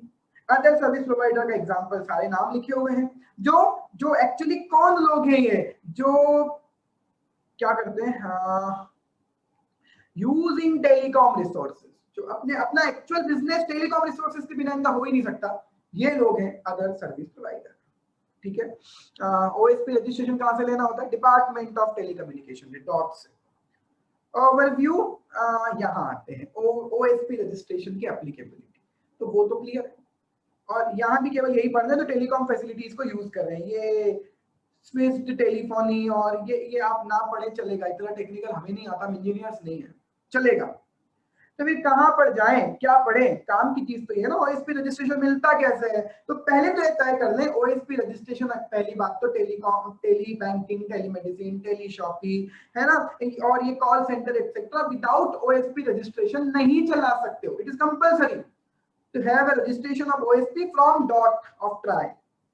ठीक है, ओएसपी रजिस्ट्रेशन रिक्वायरमेंट के लिए आपको प्राइवेट लिमिटेड कंपनी बनाना कंपलसरी है और हर किसी को नहीं मिलता।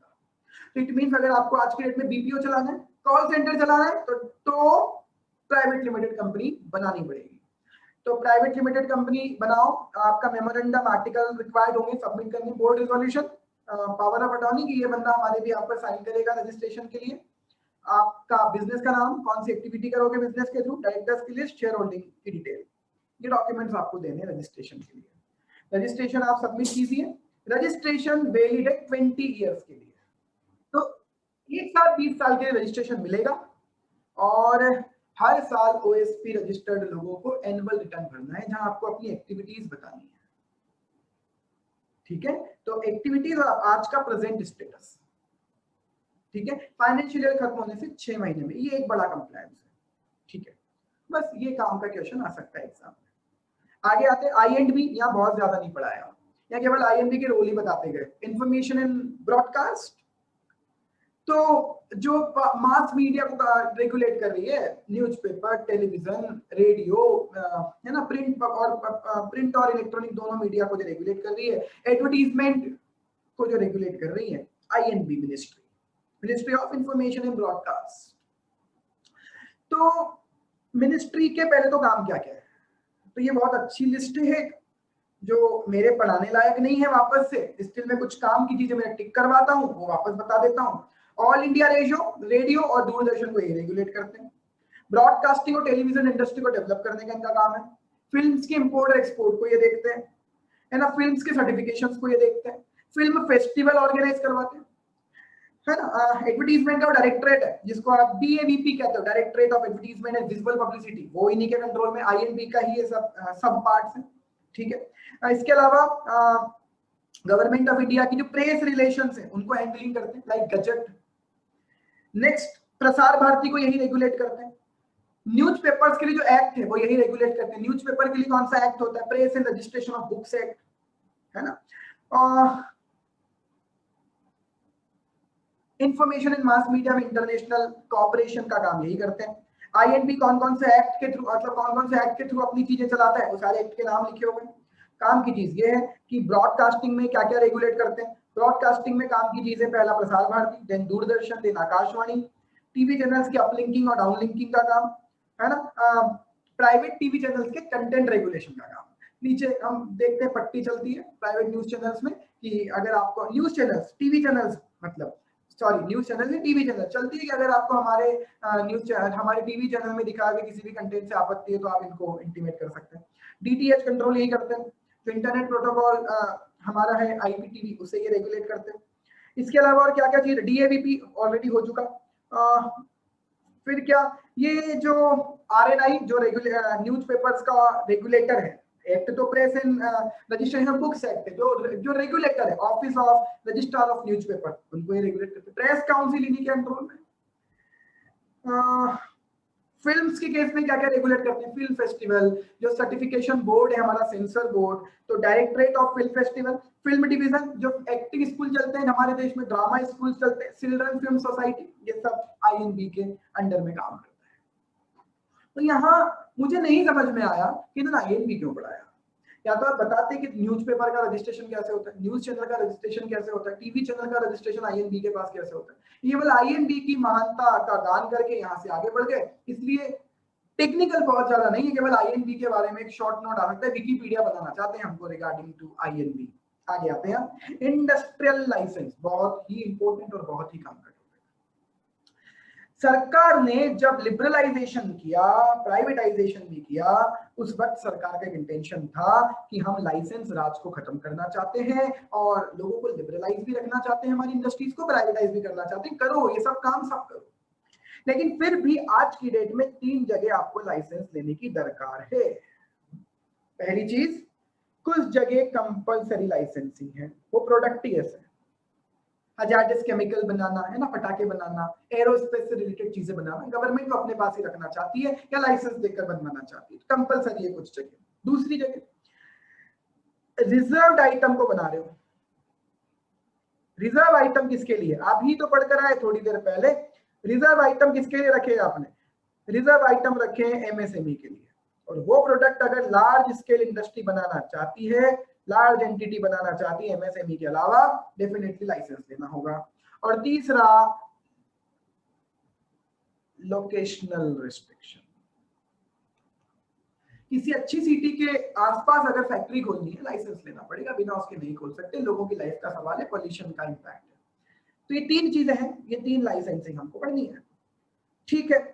और जिनको लाइसेंसिंग नहीं लेनी और एक लिमिट से बड़ा काम कर रहे हो, उन्हें इंडस्ट्रियल एंटरप्रेन्योर मेमोरेंडम लेना है, पूछना नहीं है, बताना है, लेटर ऑफ इंटेंट के थ्रू, एलओआई कहते हैं, जानते हो आप, फिर चैप्टर खत्म हो जाएगा।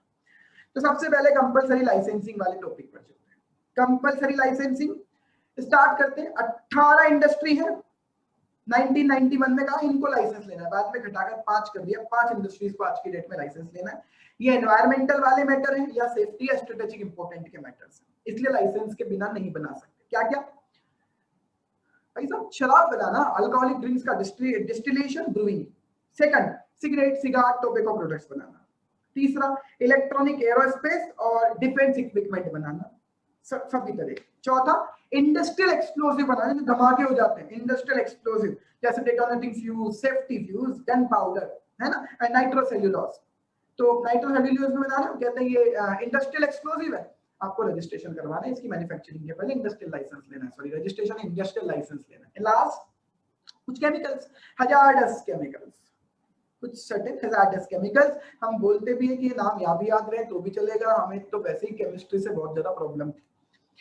और आगे आते हैं। अब एक बात और ध्यान से सुनिए, ये लाइसेंस कौन देता है, ये लाइसेंस देता है department for promotion of industrial and internal trade, DPIIT, पर वो तो सेंट्रल गवर्नमेंट का डिपार्टमेंट है। हाँ, पर जो शराब होती है ना, पोर्टेबल अल्कोहल, जो पीने लायक शराब होती है, it is not the subject matter of central government, it is the subject matter of state, इसलिए वहां डीपीआईआईटी का कोई रोल नहीं है। सुप्रीम कोर्ट का डिसीजन है बिहार डिस्टिलरी केस का, DPIIT is not the licensing authority in case of portable alcohol, पीने के काम आने वाली शराब पर लाइसेंसिंग डीपीआईआईटी नहीं देखेगा, it's not the matter of central government. इसलिए आप जानते हैं शराब का लाइसेंस स्टेट गवर्नमेंट देती है, इसलिए लॉकडाउन में शराब की दुकान बंद करनी है नहीं, बहुत नेताजी को प्रॉब्लम हो जाती डिसाइड करने में, क्योंकि हमने लाइसेंस दिया है, फिर वो कहते हैं हमारे लाइसेंस की फीस कम करो, हम पैसे पूरे नहीं देंगे, कितने दिन बंद रही दुकान, बहुत बहुत प्रॉब्लम है। आगे आते हैं, स्मॉल स्केल सेक्टर, मतलब ऐसे आइटम जो स्मॉल स्केल सेक्टर एमएसएमई के लिए रिजर्व करके रखे हैं, अगर कोई नॉन एमएसएमई इंडस्ट्री उनको बनाना चाहती है, आपको पहले लाइसेंस लेना पड़ेगा। पहला पैराग्राफ की आधी लाइन खराब है, इन्होंने एमएसएमई की गलत डेफिनेशन लिखी हुई है। अब 1 करोड़, 10 करोड़, 20 करोड़ इन्वेस्टमेंट है ना, और 5 करोड़, 50 करोड़ और 100 करोड़ का टर्नओवर, वो है एमएसएमई की डेफिनेशन। पर हम यहां से बात करते हैं कि कुछ आइटम केवल ये एसएसआई एमएसएमई बना सकते हैं जिनके पास उद्यम रजिस्ट्रेशन है, ठीक है साहब, आगे बढ़ते हैं फिर अब। लेकिन अब बात करते हैं नेक्स्ट, क्या लिख रहे हैं ये,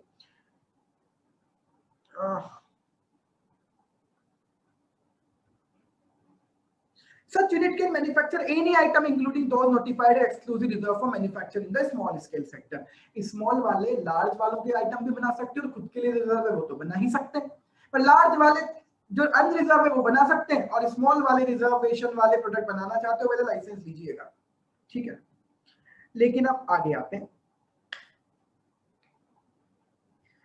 आपको स्मॉल स्केल माना ही नहीं जाएगा, अगर आप लार्ज स्केल का आपके इन्वेस्टमेंट हो रहा है, मतलब अगर किसी लार्ज स्केल वाली अंडरटेकिंग का आपकी कंपनी में 24% से ज्यादा इन्वेस्टमेंट है, तो बॉस भले ही आप एमएसएमई हो, लेकिन आप एमएसएमई रूल के लिए नहीं माने जाओगे, ठीक है, राइट। आगे आते हैं now, manufacturing of item reserve for small scale sector bye non small scale sector बना सकता है अगर वो इंडस्ट्रियल लाइसेंस ले, इसलिए कंपलसरी लाइसेंसिंग लेनी है। लेकिन सर ये गलत हो गया ना सर, एक तो आपने उनका फायदा सोचा था कि रिजर्व रखो एमएसएमई के लिए, अब फिर उनको लाइसेंस भी देने लग गए, हमारा तो कहां भला हुआ। हम कहते नहीं यार, इन्हें मिनिमम 50% तो एक्सपोर्ट करना ही पड़ेगा, तो लाइसेंस मिलेगा तो भी मिनिमम 50% एक्सपोर्ट करना ही पड़ेगा। और अगर ये वाली यूनिट लार्ज स्केल वाली यूनिट उसने एक्सपोर्ट ओरिएंटेड यूनिट डाली है ईओयू, तो वहां 50 नहीं 60% एक्सपोर्ट करना पड़ेगा, क्योंकि ईओयू को ईओयू कहते तब जब वो 60% एक्सपोर्ट करे, सॉरी 66%, 1/2, ठीक है। अगेन वही, अगर आपके यहाँ 24 से ज्यादा होल्डिंग किसी नॉन स्मॉल इंडस्ट्री की है तो आप डेफिनेटली माने जाओगे नॉन स्मॉल, और फिर एमएसएमई वाले आप नहीं बनाओगे विदाउट लाइसेंस, ठीक है। तो भले ही आपका लिमिट में भी टर्नओवर और इन्वेस्टमेंट है, लेकिन 24 से ज्यादा अगर उनका नॉन स्मॉल का आपका इन्वेस्टमेंट है, तो आप अभी ये बनाने के पहले आपको लाइसेंसिंग करना पड़ेगा। तो ठीक है, स्मॉल स्केल यूनिट जो अभी स्मॉल स्केल के लिए रिजर्व वाले आइटम ही बना रही थी, बट किसी दिन उनकी लिमिट ब्रीच हो गई और वो नॉन स्मॉल हो गए, क्या वो कंटिन्यू रख सकते हैं, या सीओ भी लेना पड़ेगा, कैरी ऑन बिजनेस लाइसेंस, ठीक है, उनके ऊपर कोई एक्सपोर्ट ऑब्लिगेशन भी नहीं आएगा, तो अच्छा हो गया ये, ठीक है। लेकिन अगर आप अपनी कैपेसिटी एक्सपांड करते हो तो फिर आपको इंडस्ट्रियल लाइसेंस लेना पड़ेगा। ऑर्गेनिक ग्रोथ कर रहे हो तो ठीक है, पर आप कैपेसिटी एक्सपांशन की वजह से आप बड़े हो तो फिर आपको इंडस्ट्रियल लाइसेंस लेना पड़ेगा। Next, it is possible that कुछ केमिकल या बाय प्रोडक्ट जो रिकवरेबल है थ्रू पॉल्यूशन कंट्रोल मेजर, वो रिजर्व है स्मॉल स्केल सेक्टर के लिए, but with a view to adopting pollution control measure, government ने डिसाइड किया कि an application need to be made for grant of an industrial license for such reserve item which would be considered for approval without necessarily imposing the mandatory export obligation। नहीं समझ में आया sir? बेटा कुछ ऐसे items हैं जो pollution control major के इक्विपमेंट्स हैं, अब उनको मैन्युफैक्चरिंग के आपने रिजर्व रख दिया, एमएसएमई के लिए रिजर्व रख दिया, तो गवर्नमेंट कह रही है तो पॉल्यूशन का मामला है, तो नॉन स्मॉल वाले भी बना सकते हैं बट लाइसेंस लेना पड़ेगा। बट आप एक तरह से फिर नॉन स्मॉल को एनकरेज क्या कर रहे हो, पॉल्यूशन कंट्रोल वाले मेजर्स या इक्विपमेंट्स बनाने के लिए, कहते हैं हम प्रमोट ही कर रहे हैं, उनको इंडस्ट्रियल लाइसेंस के लिए अप्लाई करना पड़ेगा, हम लाइसेंस दे भी देंगे, वो बना ले, उन पर एक्सपोर्ट ऑब्लिगेशन नहीं लगाएंगे, अदरवाइज तो 50% एक्सपोर्ट ऑब्लिगेशन लगता है। नो,